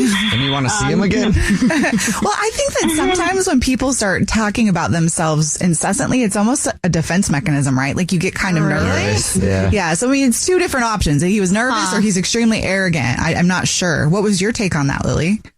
Maybe I thought maybe he was nervous and maybe I didn't react to him. Like maybe I should have been like, ooh and ah about his whatever he was saying a little bit more. I could have been more engaging. So you think that would be that's the problem? I don't know. I mean, I really would like to know. That's kind of why I'm calling in. Well, tell us a little bit more about the date. Like, was there any awkward moments or anything like that? Well, he wanted to split the bill, which I'm always kind of like, I don't know how I feel about that. I feel like a guy should usually pay, but it was kind of a casual thing. So I was like, okay. But I also think like when guys want to split the bill, it's kind of like, oh, do you not want to see me again? So that was one sign, but I didn't read too much into it. I mean, we had, pretty good conversations. Mm-hmm. It was like a 6 out of 10 date. Okay. So it's a 6 out of 10. You still want to call him back? Yeah, I guess my ego's a little bit hurt. Maybe, I don't know. So this is about the principle, not the date. It's like, okay, you're the buddy that had the nerve to ghost me, and you want to know why. Yeah, exactly. That's why. How did your date end? He just hugged. He didn't try to go in for like an awkward kiss, which I think is very respectful on a first date. And again, he said that he really wanted to see me again, which I was, flattered. And then he walked me to my car. Okay. And you said that you haven't reached out to him because you think that he should reach out, right? Yeah. And he also said that he was going to reach out because he wanted to see me. Had he reached out, Lily, would you have gone on that second date? Yeah. I always want to give people a second, to try because, people get nervous. I was a little nervous. They do say you should go on a date with somebody 3 times before you make a decision about how you feel about them. Science and my mother both say those things. Yeah, my mother. I didn't say I agree. I'm just saying that's what I've heard. Okay. Well, we'll play a song, come back, and then call him and see if he'll tell us why he's ghosting you and maybe get you another date, okay? Thank you. If you even want one. Maybe we may just be able to find out why you're getting ghosted. All right. We'll play a song, come back. Get your first date follow-up next. Right in the middle of your first date follow-up, if you're just joining us, Lily is on the phone and she's getting ghosted by a guy named Lucas that she is okay with. Normally I say that really likes, but Lily doesn't really like Lucas. She just went on a date with him. She's been getting ghosted for 2 weeks now. So we're about to call him, see if he'll tell us why he's ghosting her and maybe get her another date if she wants one. But Lily, why don't you refresh everybody's memory on your situation? Yeah, sure. So I met up with this guy, Lucas, for like a cute date, and he talked about himself a lot. But at the end, he said he really wanted to see me again and he was going to reach out, and it's been 2 weeks. Okay. You ready for us to call him? Yeah. All right, here we go.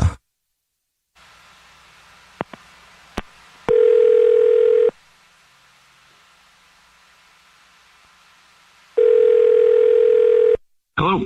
Hi, may I speak to Lucas, please? Yeah, it's me. Hey, Lucas, how are you? My name is Jubal, and I'm calling from a radio show. It's called The Jubal Show. Hi, Lucas. I'm Nina, also on the show. Hi, and I'm Victoria. Hey, guys. What's going on? Have you heard the show before? No. Well, let me tell you a little bit about it. It's a radio show. And then also, we do a segment on it called the First Date Follow-Up, where if you go out on a date with somebody and ghost them, that person can email us to get you on the phone and ask why you're ghosting them. So we got an email about you from somebody. Do you want to know who? Sure. Okay. Her name is Lily. Do you remember Lily? Yeah, of course. Thoughts on Lily? She thinks I'm ghosting her. Mm-hmm. Are you? I don't call girls after a date. I wait for them to call me. Can I ask why? Yeah, because I don't like to play games. I don't like a girl who plays games. So like, I don't want to like how many days you're supposed to wait and all. It's just a stupid game, and I don't need that. So I want somebody who wants to hang out with me. So I mean, if anybody's getting ghosted, it's me here, right? Huh. Okay. Did you like your date with her? Yeah, it was fine. She didn't seem like that. You know, I'm an open book. Ask me questions. You know, she didn't like have much to say. Okay. Did it seem like she wasn't into you, really? I mean, it was fine. It was, it wasn't like a big spark, but it was fine. Like, I would go out with her again. Okay, that's what I was going to ask. If she called me. Yeah. If she did. Okay, interesting. Okay, cool. Well, Lucas, Lily is actually on the phone listening and wants to talk to you. Hi. Oh. Oh, hey. Hi, Lucas. Well, this is awkward. Well, yeah. Hey, look, Lucas, she did more than call you. We called you too. Heyo. Okay. Well, I mean, this feels like the game to end all games, man. I don't think this is for me. We're doing a radio show after one date. I don't know. I'm not a game player at all. I was just really curious why you didn't text me after you said you really wanted to see me again and you were going to reach out. You didn't text me either. I mean, it feels like it goes both ways. Well, Lucas, actually, you're the one that's playing games because you're waiting to see if I'm going to text you. I mean, you could just have texted. This feels like you're doing games right back. I feel like these are your games. To get clarity and communication? Look, I don't know what you want. You didn't text, you didn't say anything, so seems like you don't want. I want to be with someone who really wants to talk to me. That's enough. That's what I'm looking for. Don't you see it kind of as a game because you didn't text either? You know what I'm saying? Like, this feels like now you're trying to do mind games. I'm just not interested in this. Yeah, no, I'm not trying. You're playing games, Jubal. Yeah, now I think we're all playing games. But if you want someone to like you, shouldn't you also like them? Show them interest as well? I mean, I'm interested in everybody. So I'm looking for people who are interested in me. Oh, okay. Well, how am I supposed to know that you're interested if you don't text or call me? How am I supposed to know you're interested if you don't text or call me?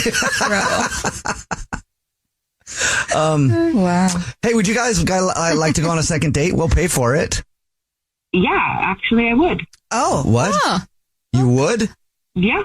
Yeah, I'm good with I want that. to see where it goes. Lucas, you want to go on a date too?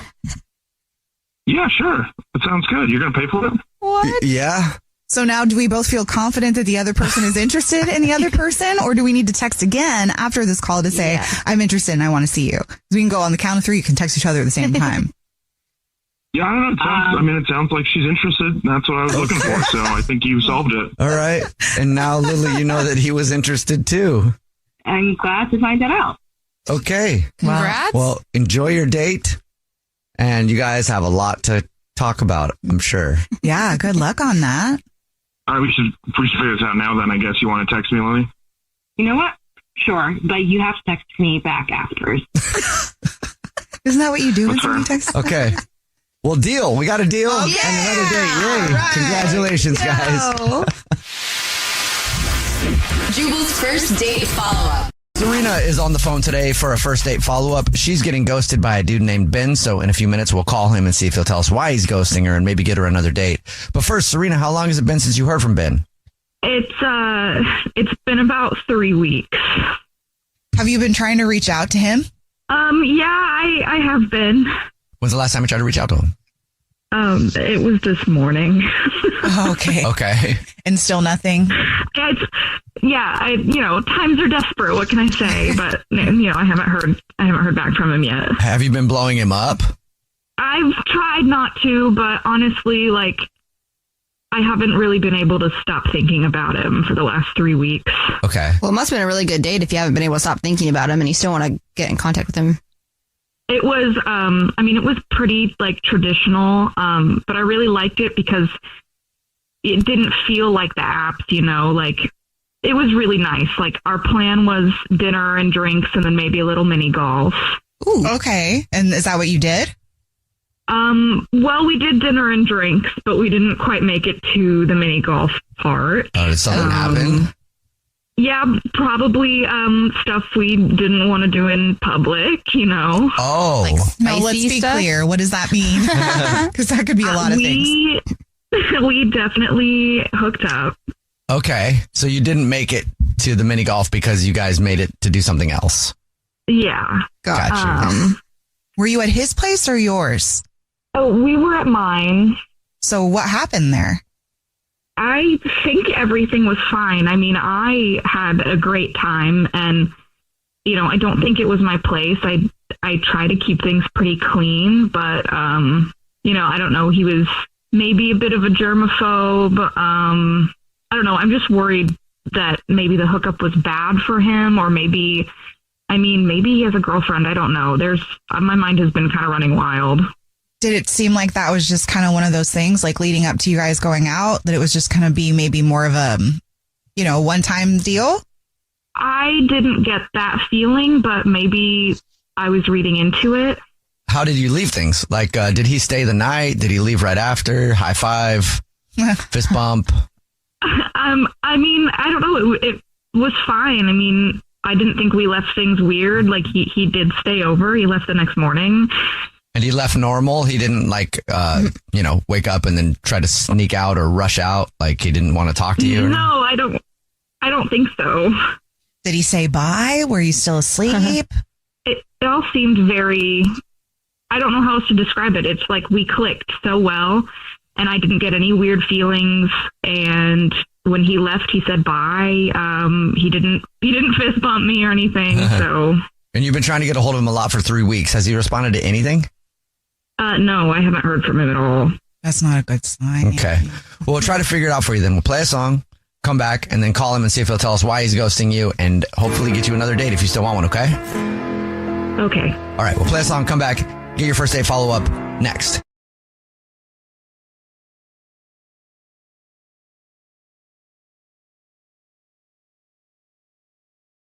Right in the middle of our first date follow-up, if you're just joining us, Serena is on the phone and she's getting ghosted by a guy named Ben. So we're about to call him and see if we can get him to tell us why he's ghosting her and maybe get her another date. But first, Serena, why don't you catch us up on your situation? So we had a fantastic date. Everything went well. The chemistry was amazing.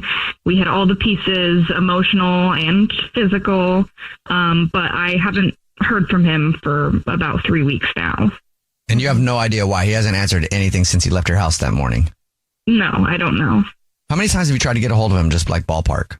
I mean, too many times, I guess, if I had to put a number on it, you know. Maybe he lost his phone. For 3 weeks, though? To ignore somebody that much, though?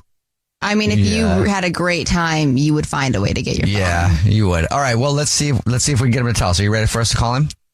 Yeah, let's do it. Okay.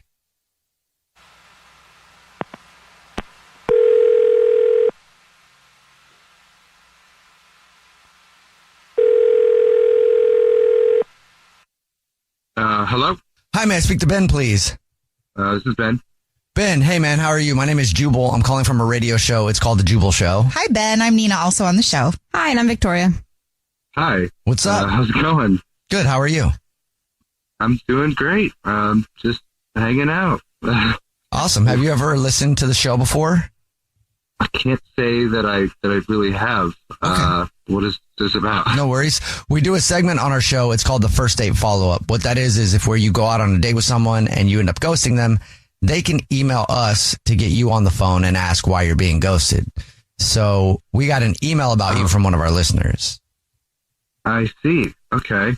You have any idea who might be trying to get a hold of you that you've been ghosting? Yeah, I have an idea. Who do you think it is?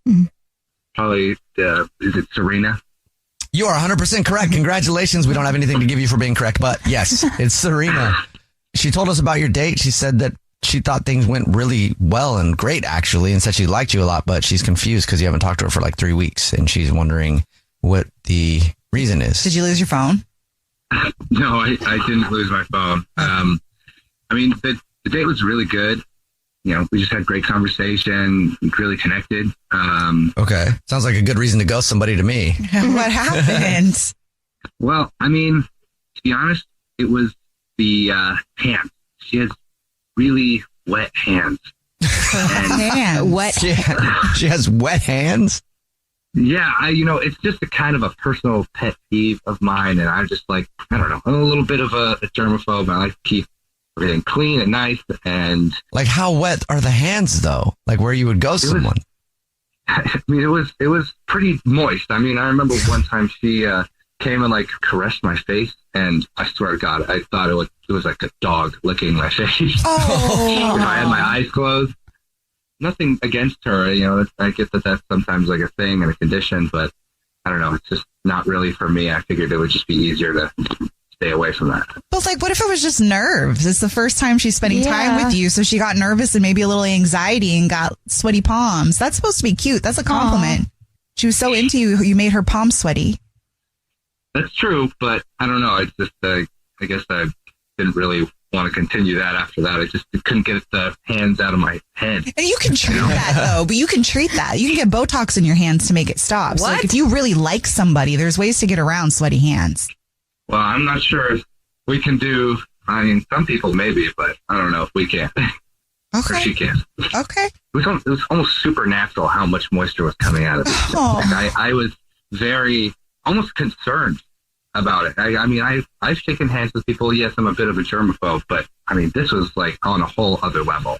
And you just can't overlook the sweaty palms. Honestly, no. I mean, I'm a bit of a particular guy, and we all have our things, So, all right. So you're not. Some people might be a sweaty palm person. You know what I mean? It's like, hey, I like butts. I like sweaty palms. That's not you. Yeah, exactly. Thank you for telling us. Appreciate it. And I will let you know now, though, that Serena is actually on the phone listening and wants to talk to you. Oh, my gosh. Oh, my God. I'm so sorry. I know that my hands get super sweaty, but it only when I'm nervous. I promise. They're not like that all the time. I promise. I was so excited and really nervous. Oh, my gosh. I'm sorry. I kind of feel bad now just not even talking to you about it. Well, that's an awkward conversation to have. Like, yeah. I feel like that would be a weird thing to ask somebody on a first date, Yeah, I have to say, like, yeah. I totally get it. And, I mean, I really like you, and I thought we had a lot of fun. I mean, you could tell how much I liked you. You could feel it when I touched your cheek, how much I liked you. Oh my God. That's actually really sweet. Well, I guess I never was able to take that as a compliment, but it's cool how your horizons broaden. I never really thought that sweaty palms could be redefined for me, but I really had an amazing time on our date too, and I really thought I had a great connection. Look at that, Serena! You're helping change his whole outlook on sweaty palms. Ben, would you like to go out with Serena again? We'll pay for it. Yeah, I would, honestly. Oh, there's another lesson here. 3 weeks does not mean it's over. You just keep calling until you get a hold of that person. Congratulations, Serena. We'll figure something out for the sweaty palms. Maybe, I don't know. Maybe next time we'll just hook up in the shower. Oh, that's a way around that. You know what? That sounds really great. Oh. All right. Well, congratulations. First date follow-up. Powered by the Advocates Injury Attorneys. Online at advocateslaw.com. Maya is on the phone today for a first date follow-up, and she's getting ghosted by a guy named Aaron. So in a second, we're going to call him and see if he'll tell us why he's ghosting her and maybe get her another date if she still wants one. But first, Maya, how long has it been since you heard from Aaron? It's been a month. Oh. Which is, I know, a long time. Wow. But why do you want to get a hold of him if it's been a whole month? Well, I just really felt like we had a really good connection. The conversation was really effortless, and we had a lot in common, and it just felt really special. And, it's kind of hard to find that nowadays, you know, and like it's hard to meet people and it's hard to really feel that genuine connection. So I thought it was special and I just keep thinking about him. Have you tried to reach out to him in this time? I have. I reached out to him 3 times, but I just haven't heard anything back. What do you say when you reach out? Well, the first time it was like, oh, I had a great time. It was really great getting to know you. I'd like to see you again. And then the second time was pretty much the same. Like, oh, just reach out again, just seeing how you're doing. And then the third time, I was kind of concerned for his well-being because I was like, well, maybe something happened to him, Mm-hmm. And I just didn't think he was okay, but I still haven't heard anything. This is a definite ghosting Yeah, situation. for sure. Yeah. Why don't you tell us about the date? How did all of that go? It was great. We met at this really cool jazz bar. It was a really romantic atmosphere, and we're both really into music. So, we were listening to music and talking about the music, and then we just really clicked. We shared a few drinks. We had this really nice little booth, so it was really easy to talk.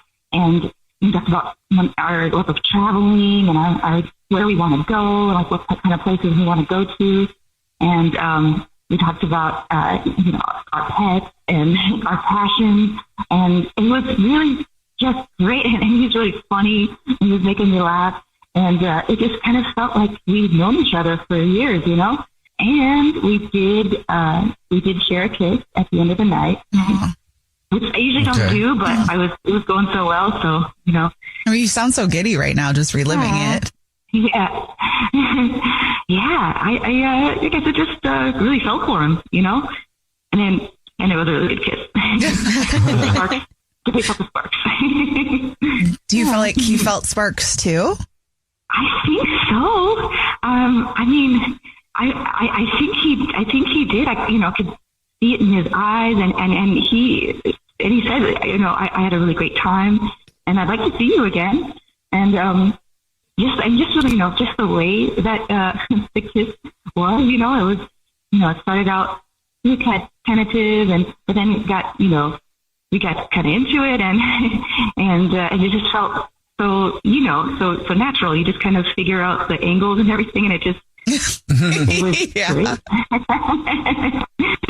Why do you think you're getting ghosted?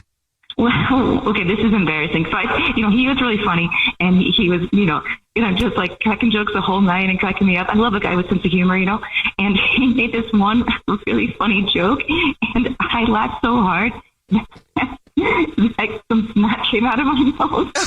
And, I don't know if he saw it. He was kind of looking away, but it was dark in the club, so maybe he didn't see it, and I wiped it off real quick, but maybe he did. Maybe he was like, oh. Snot came out of your nose? Oh, yeah. Okay. Like snort laugh. Yeah, that would be embarrassing. That is a little embarrassing. I mean, I wouldn't go somebody for that. I just take it as a compliment that I made them laugh so hard that they couldn't control their snot. Well, Jubal would be like, oh, that's so cute. You snotty snot face. Yeah. All right, well, we'll see if we can figure it out. We'll play a song, come back, and then call him and see if he'll tell us why he's ghosting you and maybe get you another date, okay? Oh, thank you. I appreciate it. Play a song, come back, get your first date follow-up next.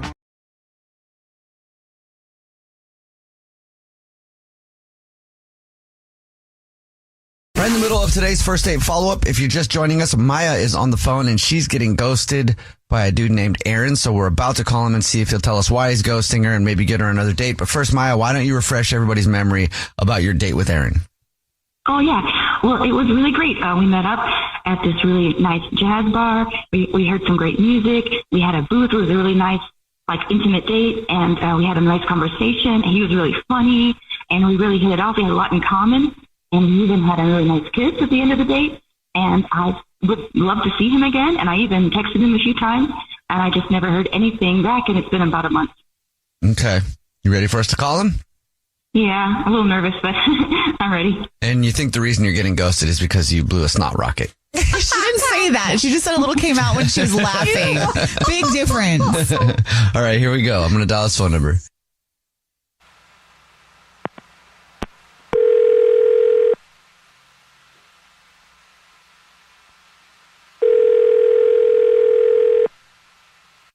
Hello? Hi, may I speak to Aaron, please? This is Aaron.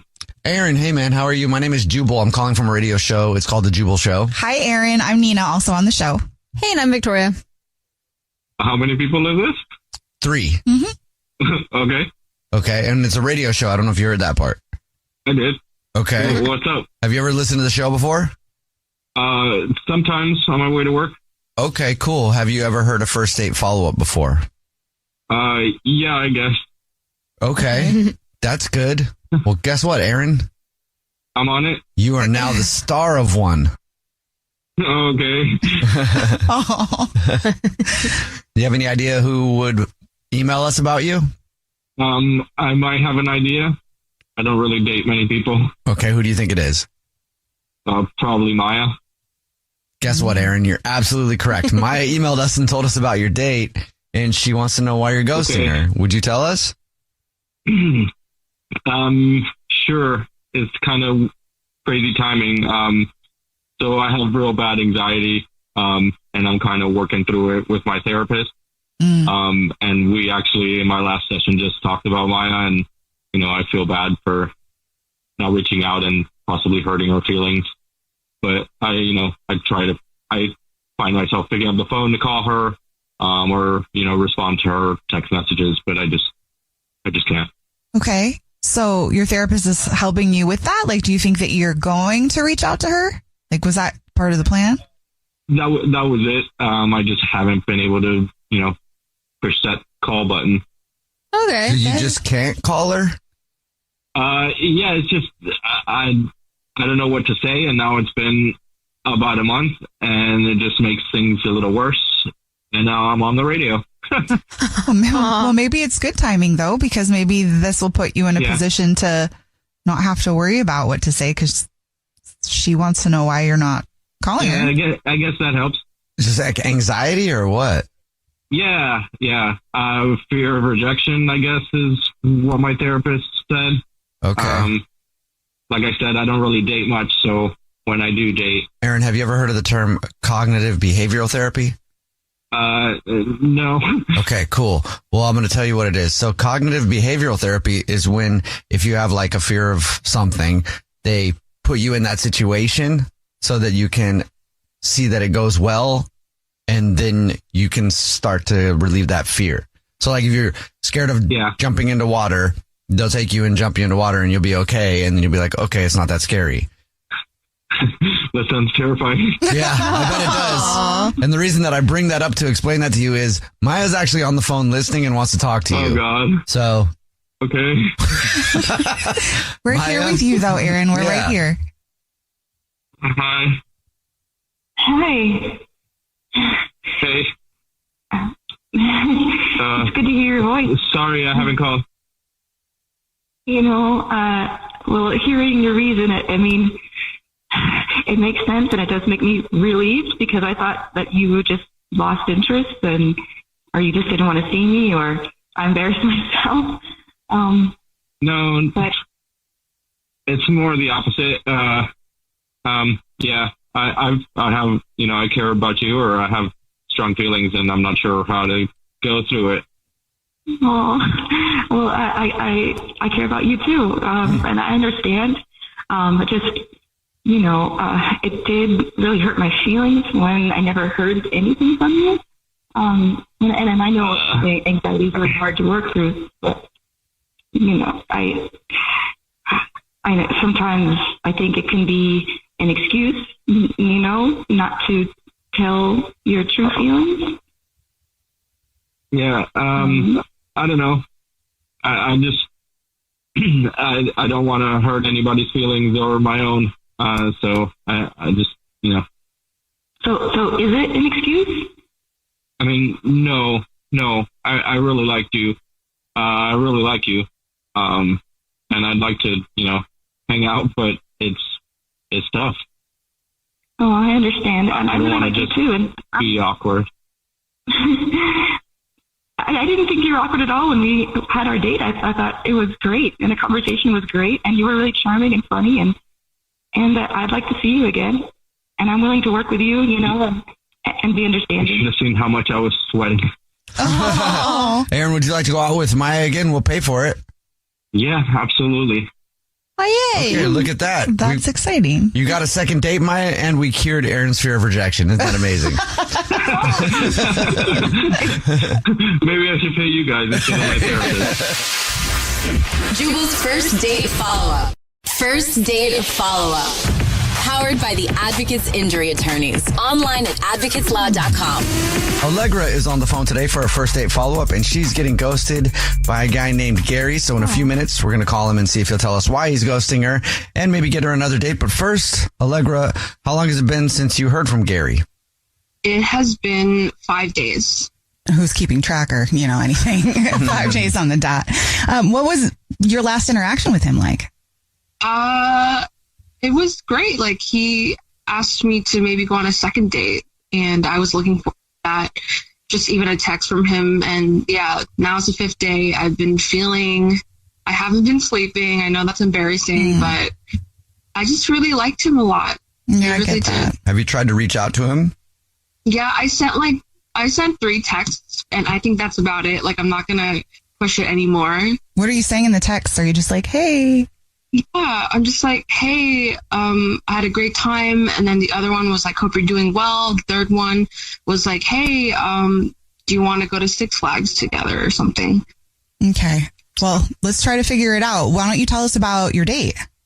Yeah, so we had a picnic at the park, and we went to a market, got some sandwiches, and I brought Monopoly. That was fun. We went to go see a movie after, so I thought like things were going really well. There was chemistry in my opinion. We just talked about like where we went to school, like what our hobbies are, and I feel like I really liked how quirky he was, and that like he was interested in like reptiles, and I really tried to engage with him and telling how my dad also has like esoteric interests. And I was really nervous, honestly, so I'm afraid if I like messed up or anything, but I was just really anxious. Maybe I like said something out of the blue or made him feel bad about liking reptiles. I'm not sure. Do you remember anything awkward that you might have said? Yeah, well, I think he told me before, like on his previous relationship, he cheated on his last girlfriend, and so I kind of maybe said like, yeah, like that wasn't a good thing to do. Like maybe I wasn't supportive to him, It's a pretty bold thing to come out on a first date and tell the person that they cheated on their last person. Yeah. Hi, nice to meet you. I have a track record of cheating in my relationship. Yeah. Also, you probably don't want to be supportive of that. Like, I think it's okay to say that was a bad decision. Yeah. Yeah. So I don't know what's happened since. And, yeah, we've been texting for 2 weeks from a dating app. So we've already gone through the first stages of like icebreakers. So that's why we dived pretty deep that day. Okay. Well, we'll play a song, come back, and then call him and see if he'll tell us why he's ghosting you and maybe get you another date, okay? Thank you so much. All right, we'll play a song, come back, get your first date follow-up next. Right in the middle of today's first date follow-up, and if you're just joining us, Allegra is on the phone, and Allegra is getting ghosted by a guy named Gary, and we're about to call him and see if he'll tell us why he's ghosting her and see if we can get her another date. But first, Allegra, why don't you catch everybody up on your situation? Yeah, it's been 5 days since he texted me, and I thought our first date went amazing. Maybe I hurt his feelings on something that was personal. And yeah, I'm just curious to see like what he's up to. It's been a while. You ready? Yeah. Okay, here we go.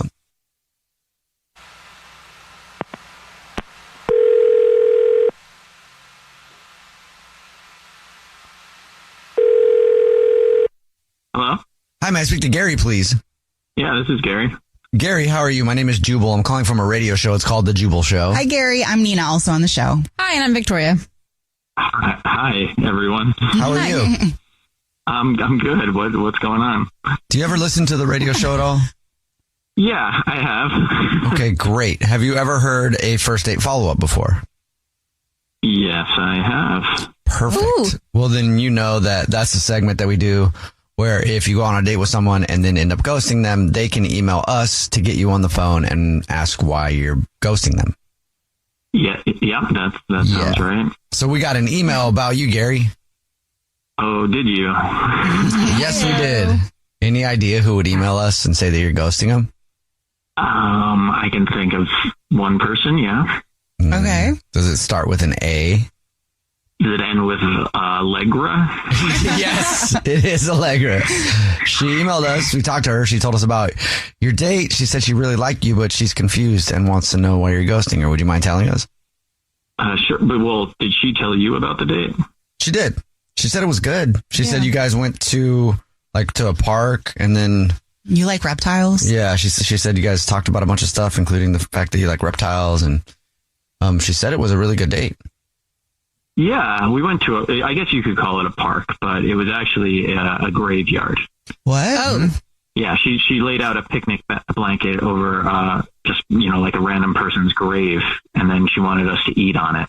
Okay, so you guys met at the graveyard. She took you to the graveyard. You took her to the graveyard. How did you get to a graveyard? Well, she said she wanted to have a picnic, and so I met her, and she took me to what she said was going to be a great spot for a picnic. Mm-hmm. And then she, like I said, she just brought me to a graveyard. I kind of thought we were walking through the graveyard to go to the next, that there was a park on the other side. Uh-huh. But no, it was like full picnic basket on top of someone who is decomposing. Wow. You didn't say anything about that? Like, hey, can we go to where there's a picnic table? Yeah, that part. And not dead people? I was shocked, frankly, and I was hungry, so I was too hungry to leave. She was just talking the whole time, so I maybe got 2 words in. I was just sort of in shock. It just felt like, when you're running out the clock and it just couldn't move any slower. Did she address the fact that you guys were at a graveyard while she was talking to you and you were eating? Oh, yeah. She loved it. She thought it was fantastic. Isn't it so cool that this is here and that we can enjoy this sort of stuff? My mom's like that. Your mom Wait, would really? go to a picnic at a graveyard? She totally would. My mom loves going to different graveyards and just celebrating people's lives and learning about them. I don't think that's what they were doing. I mean, I don't know. Maybe she's got a fascination with it too. I thought maybe it was someone that she loved, but then she started talking about how she, likes to go to different grave sites and do the same thing. Like have picnics at the graveyard? Yeah, and sometimes she goes by herself, she said. Sometimes it's just she likes to bring a blanket and sunbathe.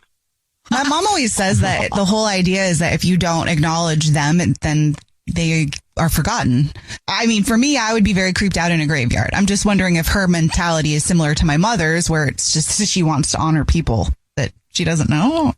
It was, if we weren't at a graveyard, it was just a picnic in a park, but it was on a grave. I thought it was super weird. And if I'm being honest, it was probably the worst situation that I've ever been in. Okay. Well, Allegra felt differently. She thought it was great. Oh, I know. Yeah, she made that very clear. Okay. It felt like maybe she was. At one point, I was like, "Is this it? Is she wanting to leave me in the grave? And is there an open grave?" I can see that. Okay, yeah. Come over here, back behind this building. I mean, that's kind of smart. Well, Gary, Allegra is on the phone listening and wants to talk to you. Oh, yeah, that's right. That's right. I forgot that that's what you do. She's right there on the phone. Hi, Allegra. Gary, you're a liar. You said you loved it. So I was uncomfortable when you kept saying, do you love it? Isn't this great? Don't you love it? And I said, yeah, like that. You think that's how somebody says yeah when they're excited about something? Well, you could be a little more honest because I didn't get the cue. Once a cheater, always a cheater. I know you're going to... Cheater? What? Yeah, you should feel guilty, still to this day. So, yeah, you told me... What are you talking about? You told me that. I cheated. Your last relationship. Absolutely not. I don't even... What are you talking... I never said that. Plastic cheater mode. Oh. Honestly, I don't even know who you are, Gary. I wish I never met you. So... Well, don't say that too quickly. Gary, would you like another date with Allegra? We'll pay for it.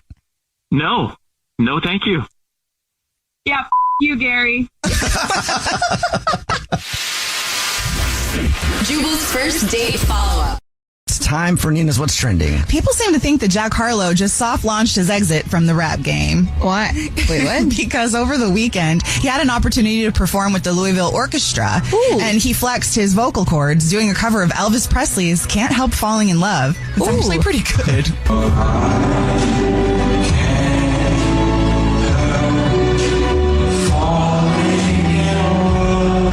I know.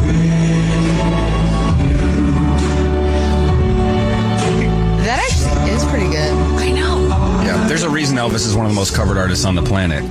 He wasn't very good either. I was gonna say. I feel like that's a wild thing to say. Elvis wasn't good. I was mesmerized by that moment. I was Really? I fell into a burning ring of fire. That's not Elvis. I know. Is it? No, it's not. It's Johnny Cash. Okay. My point is, all of the artists around that time all had the same tone. None of them could actually sing, but we didn't know that yet because we didn't have powerhouses. Right. The Michael Jacksons or the Freddie Mercurys right. yet. Yeah. Right? So that's just what it is. They're all easy to imitate because they all suck. Well, okay. if Jack Harlow decided to sing a little something, a little ditty, that would work on a lot of people, let me tell you. And the thing is, a lot, people are sheep. And well, I think they're more surprised because he went so far from the other side. Yeah. And we've seen people like Post Malone go from the rap game now into the country game. And so there's all this speculation already that's there. I'm sure he'll probably still do both, but I say, why can't you just do both? That's what I'm saying. Why can't he just be an artist? Country's Why can't he sing easy, and rap? Jubal sings and raps. Yeah. Yeah, but country's easy too. Like these rappers are just picking easy targets. Why are you not an artist then? If it's so easy, why are you not on tour? I'll put out an album. He's busy producing the show. Yeah. I have a full-time job, but I'll put out an album. Yeah, because like, I could if it's country.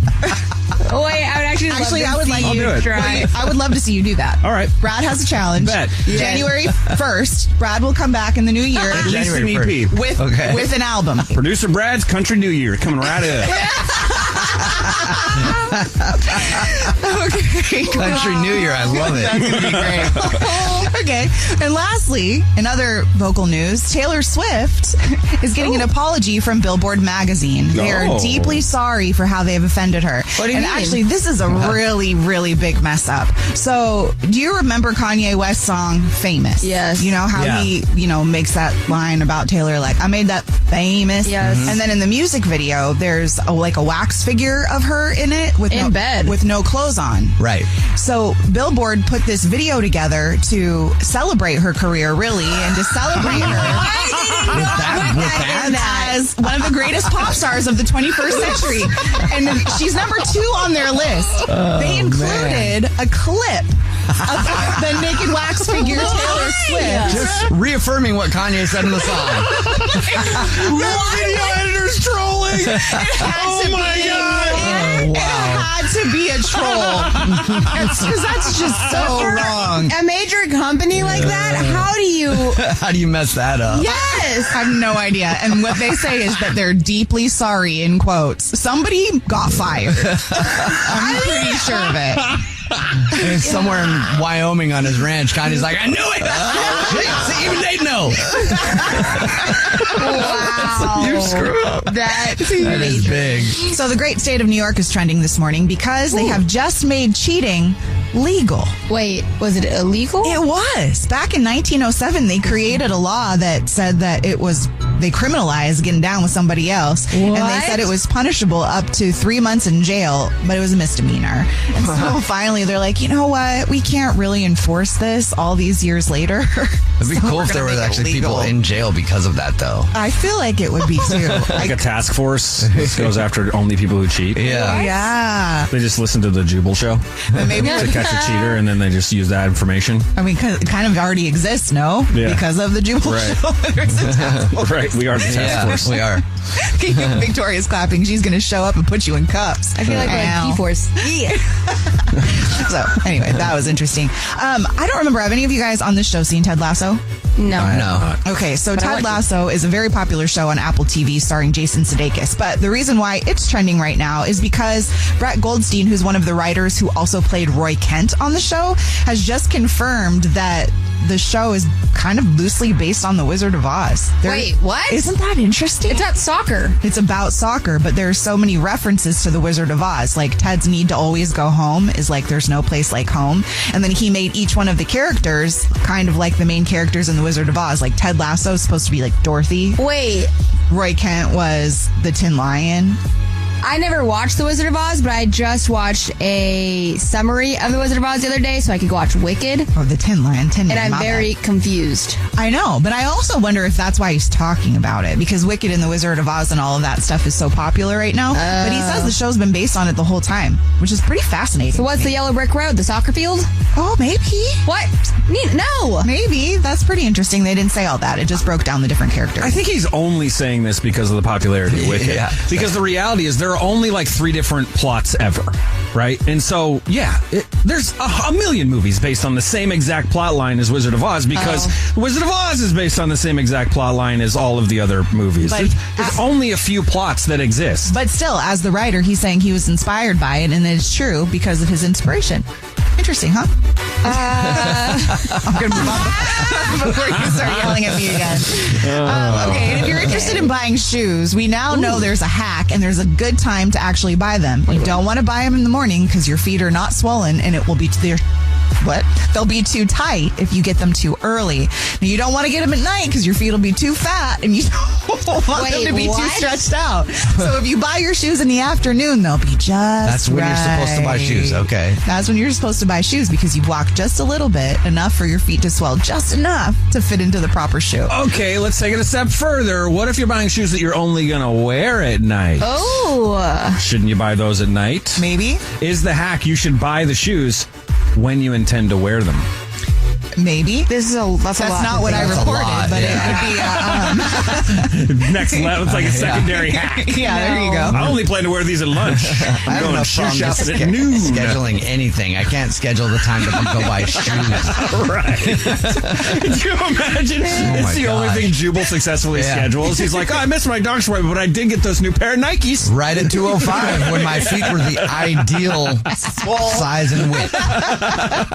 When your feet get the pump. You know, like when you work out, you get the little pump. I didn't realize feet change size all throughout the day. I didn't either. I didn't either. I'm not looking at my feet enough, I guess. And you guys, that's why that's what's trending. What you just said is one of the most insanely idiotic things I have ever heard. No, it's not. At no point in your rambling, incoherent response were you even close to anything that could be considered a rational thought. Yes, I was. Everyone in this room is now dumber for having listened to it.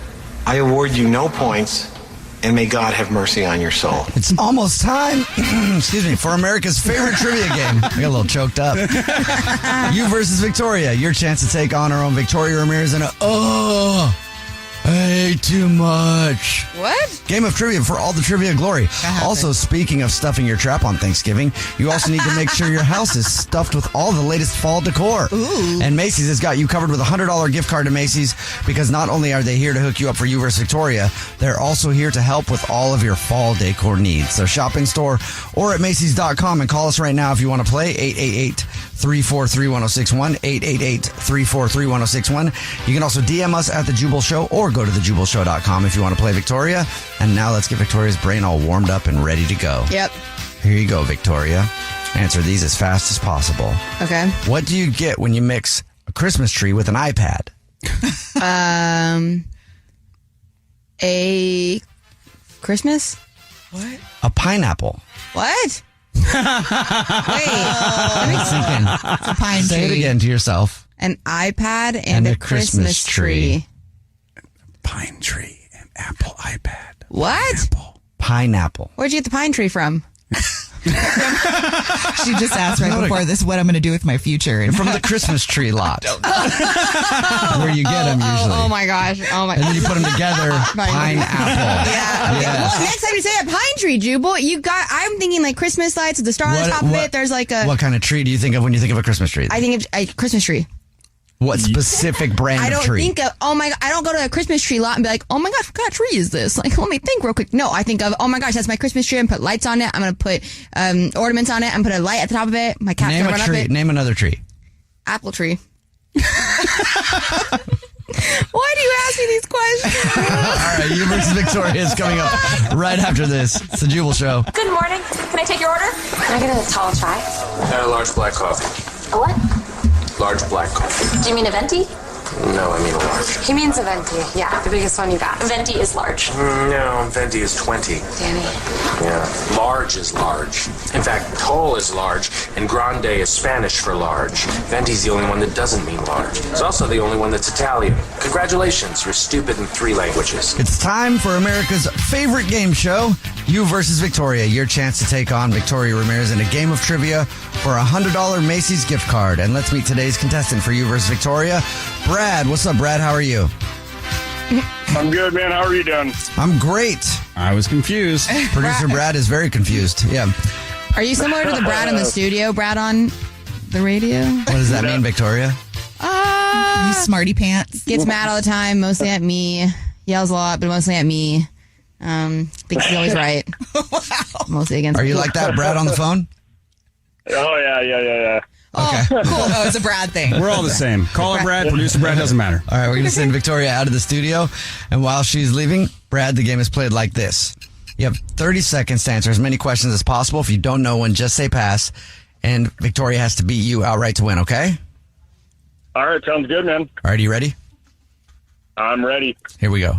Brad, your time starts now. How many elements are there in the periodic table?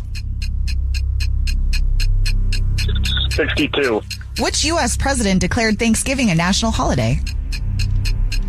Pass. Which is the largest internal organ in the body? The heart? Oh, sorry, I missed my spot. Okay. How much is the diameter of a basketball hoop? 22 centimeters. Who is the first man to walk on the moon? Neil Armstrong. All right. Time is up. We'll bring Victoria back into the studio. She's mouthing something to me from outside the window, but I can't tell what it is, so I'll find out here in a second. While she's getting settled and putting her headphones on, Brad, what's something you would like the world to know today? I drive truck for a living. Keep America moving. There you go. Keep America moving. You drive like long haul? Yeah. Oh. What do you use for your bum bum? What? Like on the, do you have anything on the seat? Like, I always wonder about that for long haul truckers. Like, the bum bum's got to get sore after a while. Why do you call it? No, I get out, stretch the legs. Other Stretch than the that, bum. maybe some dude wipes. You know, Dude wipes. Oh, those are good. Dude wipes are rock They're solid. great. Yeah. All right. I think you meant like a cushion, but dude wipes are cool too. This edition of You vs. Victoria is sponsored by Dude Wipes. Wipe it, dude. All right, Victoria's back. What were you mouthing to me a second ago? I had my trivia queen cup, so I was mouthing that to you with some other. I was saying I'm a Other mother words that you freaking can't say. trivia queen. You see this? So you're outside the studio trying to have a full-blown conversation with Jubal, who's on the radio doing a game. No. Just double checking. Just working through the logic. All right, here we go, Victoria. Really confusing her this morning. 30 seconds to answer as many questions as possible. Those are tough questions. They are. Oh, Brad, don't tell me that. If you don't know one, just say pass, and you have to beat Brad outright to win. Brad, you can tell Victoria when to go. All right, go now. How many elements are there in the periodic table? What? 155?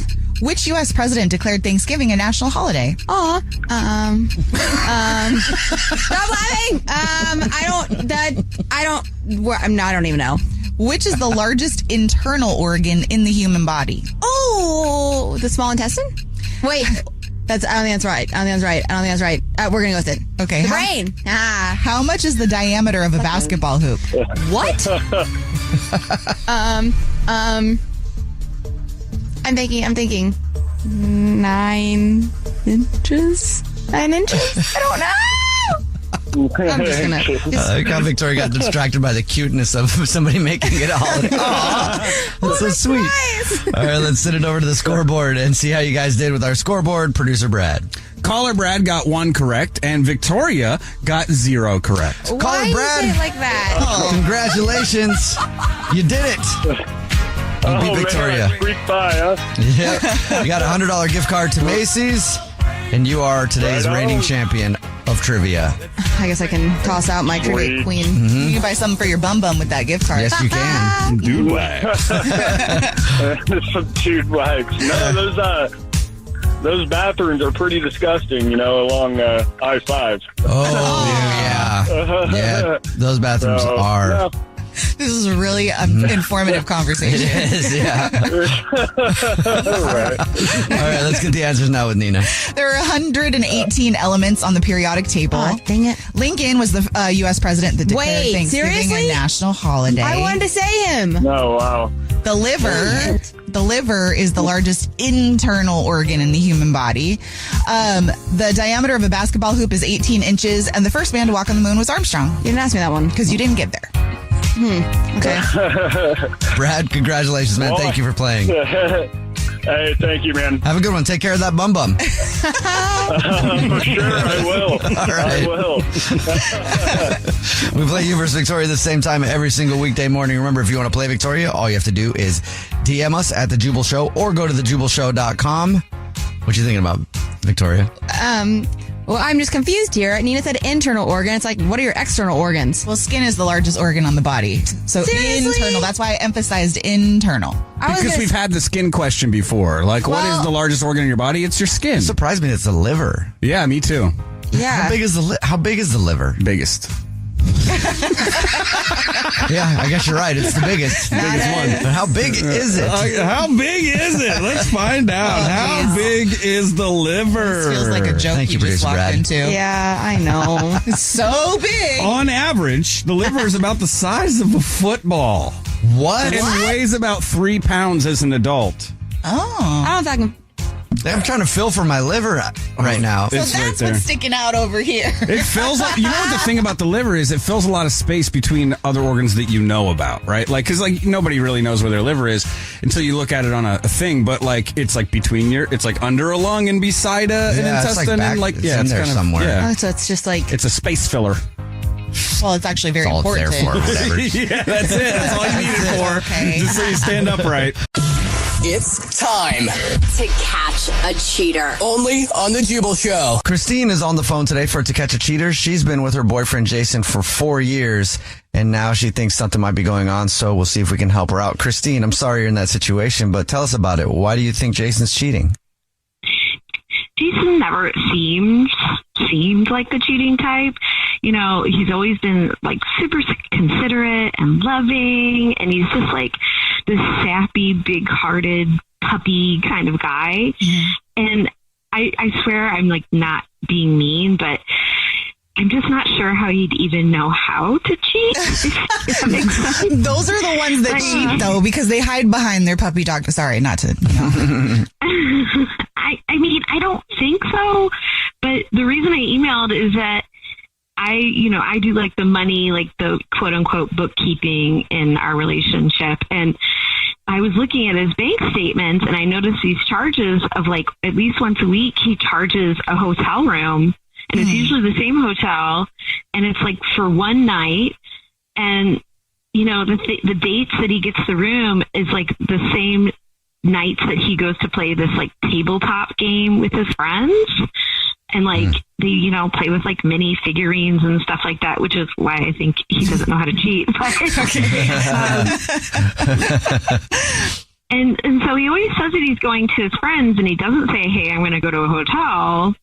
And so I waited till the next time he was going to his friend's house, and then sure enough, there was a charge for a hotel that day. And like, I don't want to think that that's what it is, because he could have like I feel like I know him, and I feel like he could have a perfectly good reason for this, but I'm just scared to ask, and I'm honestly terrified to ask. And I'm just, like, there's never been a one time where I thought that he could cheat. So his hotel charges and him lying about going to his friends is just, it's like sketchy. It's like something that in my gut is just like, pay attention to this. Yeah. It doesn't feel very smart though, like on his part. Like if he really is, because he knows that you're the person that's doing all the money, the bookkeeping, if you will. So he knows that you're going to see those charges. So that doesn't make sense. I agree, and he's kind of like book smart, but I don't know that he has a lot of street smart. Okay. Wait, that's funny. How did he get you? No, just kidding. Because he's hot, and I wonder, did he finally figure out that he's hot and pick up another girl? I mean, maybe. It's possible. I mean, how has he been just kind of with you?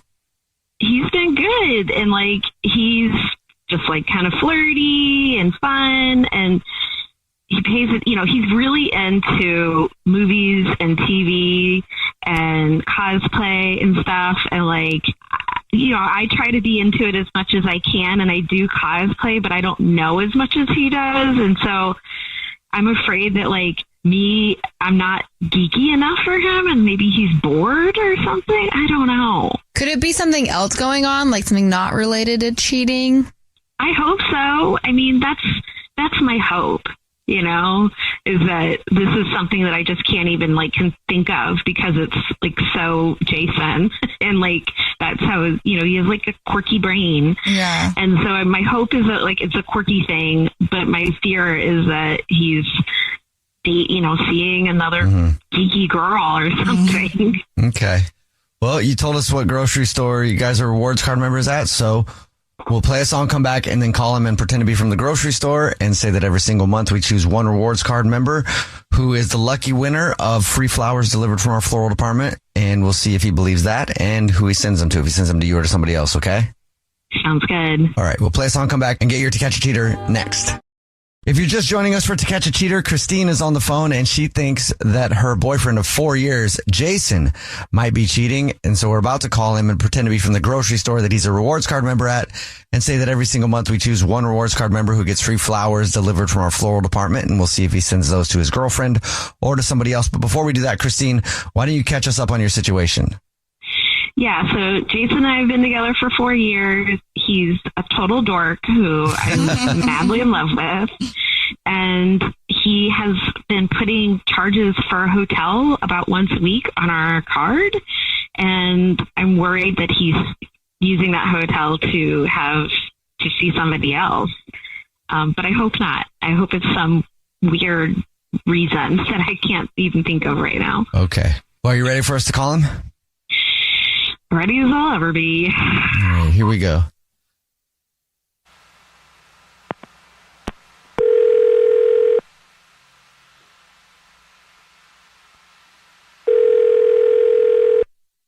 Hello? Hi, this is Corbel calling from I was looking for a rewards card member named Jason. This is? Jason, hi, how are you? Please don't hang up. This is not a marketing phone call. I'm actually calling to say congratulations. You're this month's big winner. What did I win? The flowers. I'm sure you've seen our signs. Oh, okay. I haven't seen the signs, but all right, cool. Okay, well, every single month we choose one rewards card member at random to say thank you very much for shopping with us and being such a loyal customer. You've just won 36 long stem red roses, a box of chocolate or candy, and a card to be delivered to anybody that you want absolutely free. It's a $316 value, actually. Oh my God, that's amazing. Okay, so what else do you need? It's quite simple. All I need from you is the first and the last name of the person you would like to send the flowers to first. Christine. Okay. Would you like to put anything on a card? Yeah. Okay, can you write Yoda, Yoda, Yoda, okay. One that I want. One that I want. Okay. I'm sure that's cute. I just don't understand it. What does that mean? It's a Star Wars joke. Yoda, one I want. Oh, Yoda, I get it. That I want. Oh, that's great. Is that your girlfriend or wife or? Yeah. Oh. Wife for 4 years. 4 years. Wow. That is a long time. I know. Then I'll just let you know that this is actually not the grocery store. This is Jubal from the radio show. It's called The Jubal Show. Yeah, I'm Nina here too. Hi, and I'm Victoria. And we do a segment on our show where we try to see if people are cheating by seeing who they send flowers to. Christine is on the phone. I'm totally confused. What is happening? Why you thought I was cheating on you? What? I don't get it. What's going on? Babe, I've been seeing the credit card charges for a hotel room every week. the credit card charges that you've been charging a hotel room every week, and you tell me that you're going to your friend's house to play with your figurines or whatever, but you're going to a hotel room for a night. So what am I supposed to think? No, I get it. But listen, I promise you, I promise you I'm not cheating. I know how it looks, but I'm not cheating. And I absolutely love you. So you just have to trust me. Well, what are you doing at the hotel? Well, I don't know how to put this, but I know that you're not into like a lot of the characters of cosplay. And, I mean, I feel bad for you, like, for watching all my TV shows and movies that, like, I'm obsessed with and you probably don't even want to watch. So pretty much I'm going to this hotel room just to, like, catch up on all my shows that I watch and movies that, like, I don't want to drive you nuts watching, an episode of X-Files for the 27th time. So I just kind of, have this thing that I just go and I watch all the stuff that I like that I know you don't like, and you're just a really good sport about watching the shows, but I know you have no interest in it, and I get it. So I'm just trying to give you a break from watching the same stuff I watch over and over again. So you've been getting a hotel room without her knowing, so you can just watch your shows by yourself? Yeah, I mean, yeah, pretty much. I mean, I thought like, I'd give her a break from, the shows that I watch. I know I'm into all this dorky stuff. Wait, so I have been sitting here thinking that you're cheating on me because you wanted to watch episodes of the X-Files for the 27th time? I mean, you saw it so many times. Like, I feel bad for having you watching it over and over again. Like, I mean, that is the saddest and cutest thing I've ever heard. Like, why didn't you just ask me to watch it? And expensive. It's your home too. I know, but I didn't want, to be boring or something, I didn't want you to lose, interest in me thinking I'm like some dull, boring nerd. I do not think you are dull and boring. I think you're wonderful. We've been together for 4 years, so you can you won, Dave. I'm yours. You can just stop going out of your way every time you want to please me. I mean, you don't have to do this. I'll watch X-Files with you for 100th time. Oh. I know. I just feel bad. Don't feel bad. You get to like things. Maybe you guys could spice it up once in a while and watch them in the hotel room together. Whoa. Yeah, that's not a bad idea. You can join me in the hotel room. That's what I was saying. I'm not opposed to that. I can get one of those cosplay costumes out real quick, babe. Yes, you look so sexy. Oh my God. The Jubal Show's To Catch a Cheater. First date follow-up. Powered by the Advocates Injury Attorneys. Online at advocateslaw.com. Blake is on the phone today for a first date follow-up, and he's getting ghosted by Selena. So in a few minutes, we'll call her and see if she'll tell us why she's ghosting him and maybe get him another date. But before we do that, Blake, how long has it been since you heard from Selena? It has been like several days, a week maybe. And it's not technically a first date follow-up because we didn't even get our first date. No? Oh. What happened? She ghosted me on the first date. We got set up with friends through like a group chat, and we really hit it off. And we've been talking she was out of town on business. And so we've been just chatting and we FaceTiming, and it was going like super well. Like she's really great. And I definitely thought we'd hit it off, and we were going to hang out the day she got back into town. We were going to have like a late lunch, early dinner thing. And I had a whole plan, like just in case, like if the night went well. I have a telescope on the roof of my building. Ooh. And I was going to show her the stars. It was going to be so cute. And she never showed up, and I have not heard from her since then. Okay. So have you tried texting her? How many times have you reached out to her in that week? I mean, I probably sent a bunch of texts that afternoon, like, sure. Like worried about her and stuff. And then I've tried to not be, I don't want to be crazy. If she's not responding, I mean, she definitely got the other messages. So, I've checked in, I waited a few days and I checked in again and still nothing. What do you think could have happened? I mean, Look, the only thing I can think is that maybe it was like too intense before we actually met.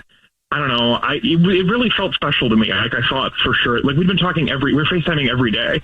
And I think I wonder if maybe she got freaked out that it was like too much pressure for a date and like couldn't possibly live up to whatever we were imagining it would be or something. It is weird how close you can get to somebody just off of like FaceTime. So you feel like you kind of know a person. So essentially you guys had a date. It just was on the phone. It's the longest we've gone without talking since then is the thing. Wow. So it's like, it's not like we ever had a week off. So I don't know. And I checked, I texted because it was a mutual friend. So I reached out to the friends, just like make sure that she was okay. And they were like, yep. They just said, yep. Yeah. They just said, yep. So I assume that that sounded like they knew something, but I didn't want to like follow up. I don't know. Maybe I got scared about following up then and I should have, but then it was too late. Is there anything that maybe said to her that she could have taken the wrong way? I don't think so. Between us, like, I feel like I did think some things. I definitely thought like this was really going to work. Like, I don't know. I've never actually been ghosted before. I don't think so. I think maybe I just like, was too optimistic and I just got carried away and I don't know what it was, but I must have said something that suggested that I don't know. Maybe she thought I was crazy and was gonna try to get married that day or something. I don't know. I didn't say that. That's my timeline. Just kidding. What was the last conversation you guys had? Well, the night before, because she was flying pretty early. So like the night before we were FaceTiming, and then afterwards, I texted her a few times before she went to sleep, and like she asked for a steamy picture. Okay. And she hearted it. She just hearted it. That's it. That was the last interaction we had. And it wasn't gross. It was it was respectable. But Was it steamy? So you turned on your shower and took a picture of your shower? I wish somebody would do that. It was like, I know the rules. I'm not sending her my junk. It was like no shirt. It looked good. It looked okay. I don't know. But she just hearted it. And I assumed at the time it was because she was falling asleep and she didn't want to like text a lot. But then that was the last thing. I'm just wondering what her true reaction was to seeing the photo. And Blake, I'm sure you're lovely, but I'm just you know what I mean? Like, would that be any reason? Like, do you look like that would be a real ego hit if it was that. And very shallow. Or maybe too. she's just like, you're such a man. She can't handle it. I can't handle it. She's like, oh no, I shouldn't ask for that steamy picture. I didn't know what kind of man I was gonna get. I'm sorry, we're laughing. Yeah, maybe you're too much man, Blake. Yeah, Blake. That must be it. All right. We'll figure it out, man. We'll play a song, come back, and then call her and see if she'll tell us why she's ghosting you and maybe get you another date if you still want one, okay? Thank you so much. All right. We'll play a song, come back, get your first date follow-up next. Right in the middle of your first date follow-up, if you're just joining us, Blake is on the phone and he's getting ghosted by Selena and he has no idea why. So we're going to call her in a minute and see if she'll tell us why she's ghosting him and maybe get him another date. But real quick, before we do that, Blake, why don't you refresh everybody's memory about your not really date, but still getting ghosted by Selena thing? Yeah, so we talked on FaceTime for like a month before she got back from a road trip or a work trip. And then when she landed, we were supposed to have a date, but then she's ghosted me after that. And I think I might have come on too strong at or I'm too much of a man. The last thing that happened was you sent her a steamy picture. And that's it. You haven't heard from her since. Sounds bad when you say it that way. She did ask for the steamy picture, right? She did. Okay. You ready to call her? Yep. Okay. Yep. Here we go.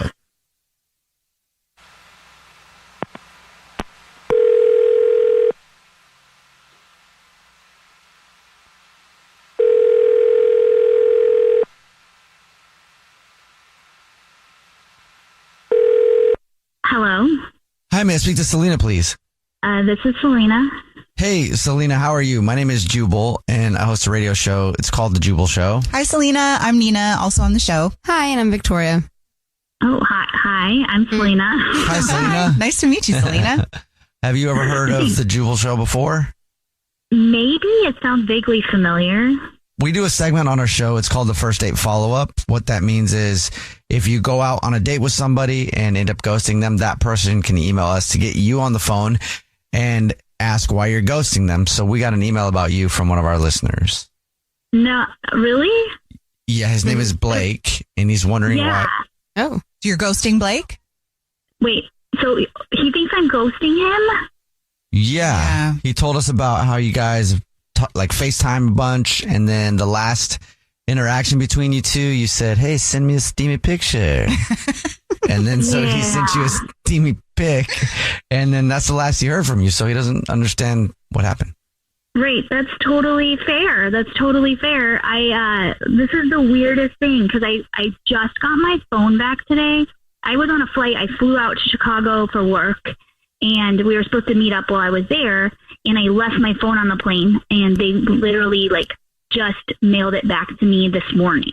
Probably an hour ago, opened up the package. Whoa. And so this is so weird. This is so So you weren't ghosting him? No, I didn't want to. I've been trying, I sent him a Facebook message, but he hasn't looked at it yet. And so I thought he was mad at me. I don't know, I didn't ghost him on purpose, and I've tried every way I know to get a hold of him, but I haven't been able to. So I was going to call him later now that I have my phone back, but I didn't have any of my contacts. I had no way to get a hold of him before. Seriously? That is wild. Yeah. And you just got your phone back? Yes, I literally just got it back today. I can't, I know that sounds like it's not real. It's real. It's so weird. Weird. Maybe it's kismet or fate or something. I was about to say, do you believe in destiny? Yeah. Guess what, Yeah, Selena? absolutely. Blake is actually on the phone listening and wants to talk to you. So kind of like he called you. Yay! Awesome. Well, hi, Blake. Hey, I just pulled up your Facebook message. I'm sorry, I haven't opened Facebook in 2 years. Oh my God, I'm so I'm glad sorry. you're okay. I'm so sorry. Yeah, no, I can't even. This is so weird. I was literally going to call you this afternoon, but I had to do my work first. I got my phone just now, and the phone rang, and I was like, oh, I have no idea who this is. But I'm so thrilled that it's you, and that I don't know. It feels like it was meant to be. You're not too much man. Maybe I'll give you my number as soon as we're not on the air anymore. Right. Maybe I should write it down this time somewhere. Maybe address books were for a reason when people used to write them. You guys, they have technology for that. I'm just so glad you're not ghosting me, and I'm happy to restart the date plan whenever you are free. I love that. I'll be back in town in a week or two, and then so you sent me that picture. That was the last that's the last time I talked to you. That was a good picture. I'm sorry that it wasn't too much, man. They think the picture was too much and you couldn't handle it, and that's why you disappeared. Maybe subconsciously. That's but no, I absolutely it was so fun getting to know you and talking to you, and I was really looking forward to it too. And so I was just thinking I guess it wasn't meant to be, and then this totally flips it around. Yeah, that's cute. Well, yeah. So, Selena, would you like to go on another date with Blake? We'll pay for it. Absolutely. That's exciting. I can't wait. And if you lose a phone again, then I'll just look for you on Facebook, I guess. Wait. What? Yeah, we made that connection. Guys, get AirTags. Ooh, that's a good idea. I'll have to put an AirTag on you, and then I can find you from the AirTag. Oh, you're going to be sending more steamy pictures. Getting weird with the AirTag. Jubal's first date follow-up. It's time at purdueglobal.edu. Shopping for humans is hard. Shopping for your dog is easy thanks to Bark. Every month, we deliver toys and treats just for your dog. Whether it's fun plush or tough toys for heavy chewers, we spoil all the dogs. Subscribe now and get a free upgrade at barkbox.com/iHeart. It's Kate and Oliver Hudson. Host of the new podcast, Sibling Revelry. That's right. We started this show because, you know what? No one talks about siblings and that dynamic. The siblings, they know each other better than anybody. Yes. You know. Listen to Sibling Revelry on the iHeartRadio app, Apple Podcasts, or wherever you listen to podcasts. Yo, what's up? It's your boy, the Kid Mero, the human do-rag flap, you know what I mean? The plantain supernova, you feel me? The God himself, your favorite Dominican uncle. And I'm back. The greatest blog of all time, Victory Light, is now the greatest podcast of all time. And I got some friends with me. Victory Light is a fountain, so get your cup ready, because it's about to runneth over. You can listen to Victory Light on the iHeartRadio app, Apple Podcasts, or wherever you get your podcasts at. First Date Follow-Up. Powered by the Advocates Injury Attorneys. Online at advocateslaw.com. Jasmine is on the phone today for a first date follow-up, and she's getting ghosted by a dude named Ryan. So in a few minutes, we're going to call him, see if he'll tell us why he's ghosting her, and maybe get her another date if she still wants one. But first, Jasmine, how long has it been since you heard from Ryan? It's been a week. Okay, so have you reached out to him in that week? About how many times, you think? I've reached out to him, embarrassingly, probably over 20 times. Oh, yeah. Okay, that's a lot. Don't be embarrassed. I mean, I think that we can all say that ghosting is definitely happening here then. Yeah. Unless he lost his phone. Yeah, but like, who can survive without a phone nowadays? Totally that's very fair. true. Mm-hmm. What were the 20 texts or calls? Like, what did you say? Yeah. Well, I basically, it was like more than 20 calls, and then just the texts have just been kind of like, I kind of just been kind of writing paragraphs, only because him and I basically met on, we spoke on this app, and then before meeting, he was like hyping me up, and just, it was almost like love bombing, to be honest, now that I think about it, and now that I've spoken to my friends on it, that he kind of promised me a lot of things, and I guess I was just being really vulnerable. But before we met, he was telling me how pretty I was, and we were going to go to this place and we were going to go to that place. And then when I met him, he was so incredible, so like everything I could even ask for. I checked off, like, I don't even know if people have a check box list. I don't, but if I were to have one, he's definitely that person. And he was witty, which is what I love so much when we met at this Papa's bar. And I was just super excited about everything. He paid for the check, of course, like any gentleman would. Uh-huh. And I asked him if he was okay after that, and absolutely nothing. But before we were the date, everything was just like so many texts. It was like a lot. Like I said, it was like love bombing. And then we go on this date, and it's the greatest time of my life. And then I was like, okay, like, I was going to wait to see if he wanted to go ahead and give me a call, because that's like what you do. But he took too long. So I was like, hey, like, are you okay? And then I was like, thanks for the night. And then after that, I've just been like, what's going on? So while you were on the date at the restaurant, it was so perfect. Like, can you tell us about that? What were the conversations like? Like, what did you guys do? Yeah, so it was like nonstop, like talks about our future together. Wow. He was talking about going to like Cabo, going to like meet his parents. That's super intense. Yeah, that is intense. I would wonder what was going on too, but also it'd be kind of flaggy to hear somebody start talking that way so soon. Yeah. Did you do or say anything on the date that may have, I don't know, altered the course of this marriage? I mean, maybe I like appeared too eager, because he's like, yeah, like we'll meet like my parents. I can't wait to show you like my grandparents too. And I was just like, maybe like I said like yes too quick. That is a lot. Yeah. I mean, to go that far, right? Yeah. And then now I just think maybe he's like, he wasn't attracted to me or something, and maybe I should have like worn a certain dress so I didn't look basic. But I was like, I feel like I picked the perfect dress, like, like when you ask like your girlfriends when you're going out, and I did.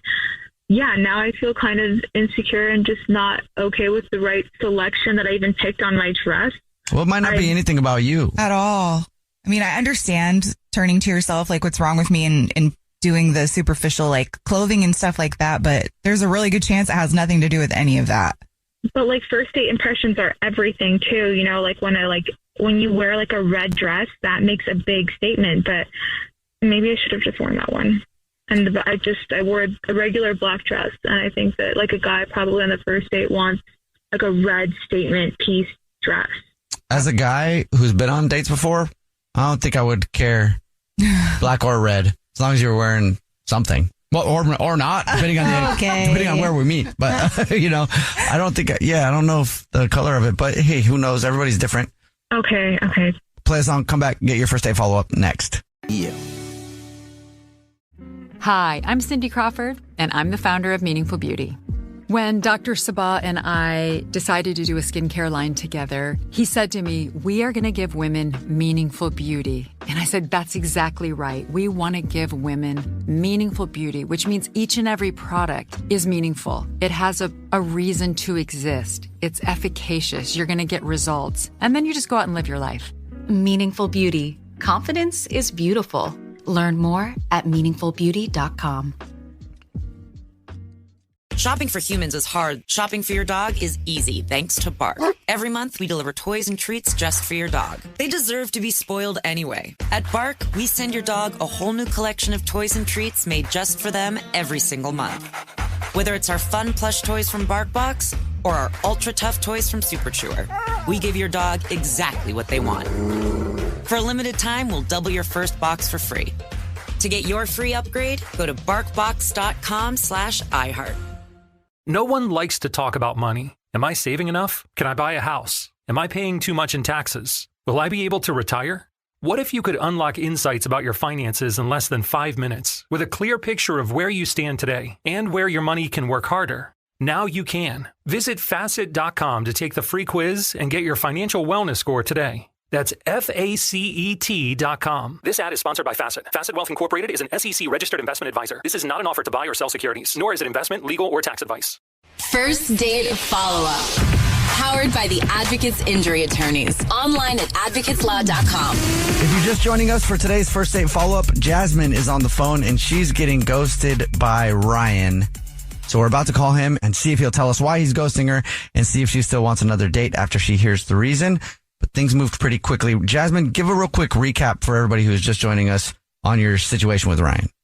Okay, so I feel like this isn't your regular, ghost story. I mean, this guy sent me flowers before our date. Whoa. He told me we wanted to travel together, that I could meet his parents. He paid for the bill. Everything was good conversation. And now I absolutely haven't heard from him. And it went from so many messages, flowers to my door, and now I don't even get a peep, nothing. I would want to know. Yeah. I would definitely want to know what's going on. Yeah. All right. Well, you ready for us to call him? Yeah. Here we go.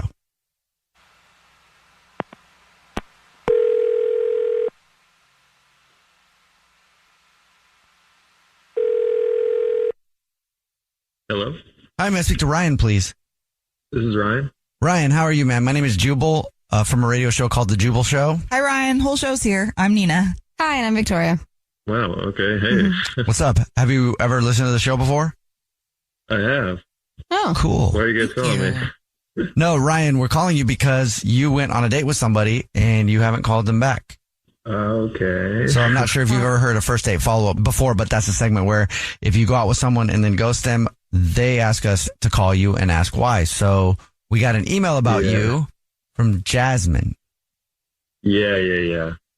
Do you mind telling us about why you're ghosting Jasmine? Well, Jasmine's great. We have a really cool date. She is attractive, lovely.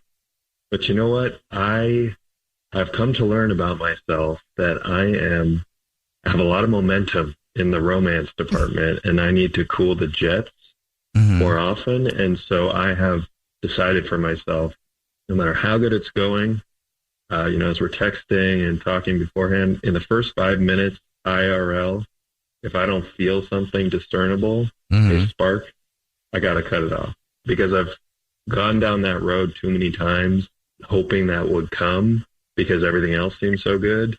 And then I'm months into a relationship and I'm too much of a romantic. So I needed to draw. Okay. Wait, I don't myself. Okay. Hey, sorry, but it's kind of really refreshing to even hear your voice. But at the same time, now I'm kind of just I'm really just in shock and taken by everything. If you're such a romantic and all of this stuff, wouldn't you have been polite to just send me a text back or call back and be polite, have, just and communicate, let me know what's going on instead of just leaving me out in the dark like that? That's really disrespectful. I honestly want to curse your head off right now, but I'm not going to, just because I'm actually polite. I don't understand why you couldn't have just sent a message. You can go ahead and send flowers before, but you can't go ahead and send a message after our lovely date that we had because you didn't feel a spark. Ryan, that's Jasmine. She's on the phone and wants to talk to you. That I can tell already. I got that. Yeah. You're so much of a romantic. What do you mean? How are you such a romantic? I hope everybody knows who this guy is and honestly doesn't go on a date with you. Because you should be a little bit more upfront if you're romantic. Have common courtesy. My biggest question for you, Ryan, though, is what made you want to buy somebody flowers before you met them and talked about family and all of those types of things? And then, what changed in the moment where you felt comfortable doing that and meeting her in real life? Well, that is just a coward move to not even respond back to me. I'm sorry. I'm also pretty non-confrontational, and I don't like ghosting, but it has become a fact in our generation that's just how people handle it. So I thought it was better than me explaining all this stuff to you about my rules. Yeah, but being romantic is being vulnerable and having courage and all of that. So I don't even think that's what you are. I think you're actually a narcissist, to be honest, if you're going to go ahead and this is honestly just unbelievable. You shouldn't love bomb people like that. You shouldn't do that. I wish you luck in everything and finding this spark in somebody. I hear it, Jasmine. I was embarrassed that I went so far before we even met. And so I just didn't know how to respond or double back from that. Okay. Yeah, well, I really hope you learn your lesson and don't pull such a coward move on the next person that you try and find a spark with, because that could mentally mess with people. Honestly, my friends aren't even enough now. Having to see a therapist after this is where it's leading to. It's a little ridiculous. You should you can't do that stuff. I'm trying to find the love of my life here, the person that I'm supposed to be with. I think that's what everybody's job is, and that's what they're trying to do. And you're going over here and then just let me just fake pretend and love bomb you and all this stuff, and then just stop and not talk to you. What are you doing with your life as a man? Okay, I'm sorry. I have to jump in again really quick. Jasmine, you're right. He shouldn't be ghosting you and all of that stuff. And if you're in therapy, I think that's wonderful, but that's not entirely his fault. How? I think that, what if you were in my position? What if you were, ghosted like that? I don't think you understand. No, actually, I do. I completely understand. I have been in your position. It's more about the relationship I'm just kind of hurt right now in the situation. And it's just, I didn't expect him to even answer. I get that. We'll just leave it there. Jasmine, I want to be really clear. I think you're amazing. I had a great time with you. It was me after our date processing this and realizing, you know what, I had gone too far and I didn't feel something that I wanted to feel before I proceeded. And you deserved better communication about that. But those are the facts. And I didn't want to lead you on or any further. Whatever. Ryan, would you like to go on another date with Jasmine? We'll pay for it. I would like to go on another date with you, Ryan. Oh, wait, what? You would? Yeah, I would. Absolutely. You would. Okay. Jasmine. Yeah, can we meet tonight? What? I'm busy tonight, but I do have a friend who I swear he came to mind when we went out. I think you guys would actually, I can put you in touch. I swear. No. I swear. That's nice. Really? Okay, cool. Just text me. All right. Well, thank you guys. Seems like it worked out. Thank you. All right, cool. Jubal's first date follow-up. Powered by the Advocates Injury Attorney. Online at advocateslaw.com. No one likes to talk about money. Am I saving enough? Can I buy a house? Am I paying too much in taxes? Will I be able to retire? What if you could unlock insights about your finances in less than 5 minutes with a clear picture of where you stand today and where your money can work harder? Now you can. Visit facet.com to take the free quiz and get your financial wellness score today. That's FACET.com. This ad is sponsored by Facet. Facet Wealth Incorporated is an SEC registered investment advisor. This is not an offer to buy or sell securities, nor is it investment, legal, or tax advice. Discover the heartwarming and hilarious world of sibling connections on Sibling Revelry with Kate Hudson and Oliver Hudson. Dive into family tales, explore the human mind, and laugh with guests like Joel and Benji Madden. It's more than a podcast, it's a celebration of the ties that bind us. And it's fun because we've decided to open it up to really like all kinds of different siblings. And it's going to be an awesome season. Listen to Sibling Revelry with Kate Hudson and Oliver Hudson on the iHeartRadio app, Apple Podcasts, or wherever you get your podcasts. Yo, what's up? It's your boy, the Kid Married, the human do-rag flap, you know what I mean? The plantain supernova, you feel me? The God himself, your favorite Dominican uncle. And I'm back. The greatest blog of all time, Victory Light, is now the greatest podcast of all time. And I got some friends with me. Victory Light is a fountain, so get your cup ready, because it's about to runneth over. You can listen to Victory Light on the iHeartRadio app, Apple Podcasts, or wherever you get your podcasts at. Hi, this is Shannon Doherty, host of the new podcast, Let's Be Clear with Shannon Doherty. So in this podcast, I'm going to be talking about marriage, divorce, my family, my career. I'm also going to be talking a lot about cancer, the ups and the downs, everything that I've learned from it. It's going to be a wild ride. So listen to Let's Be Clear with Shannon Doherty on the iHeartRadio app, Apple Podcasts, or wherever you listen to podcasts.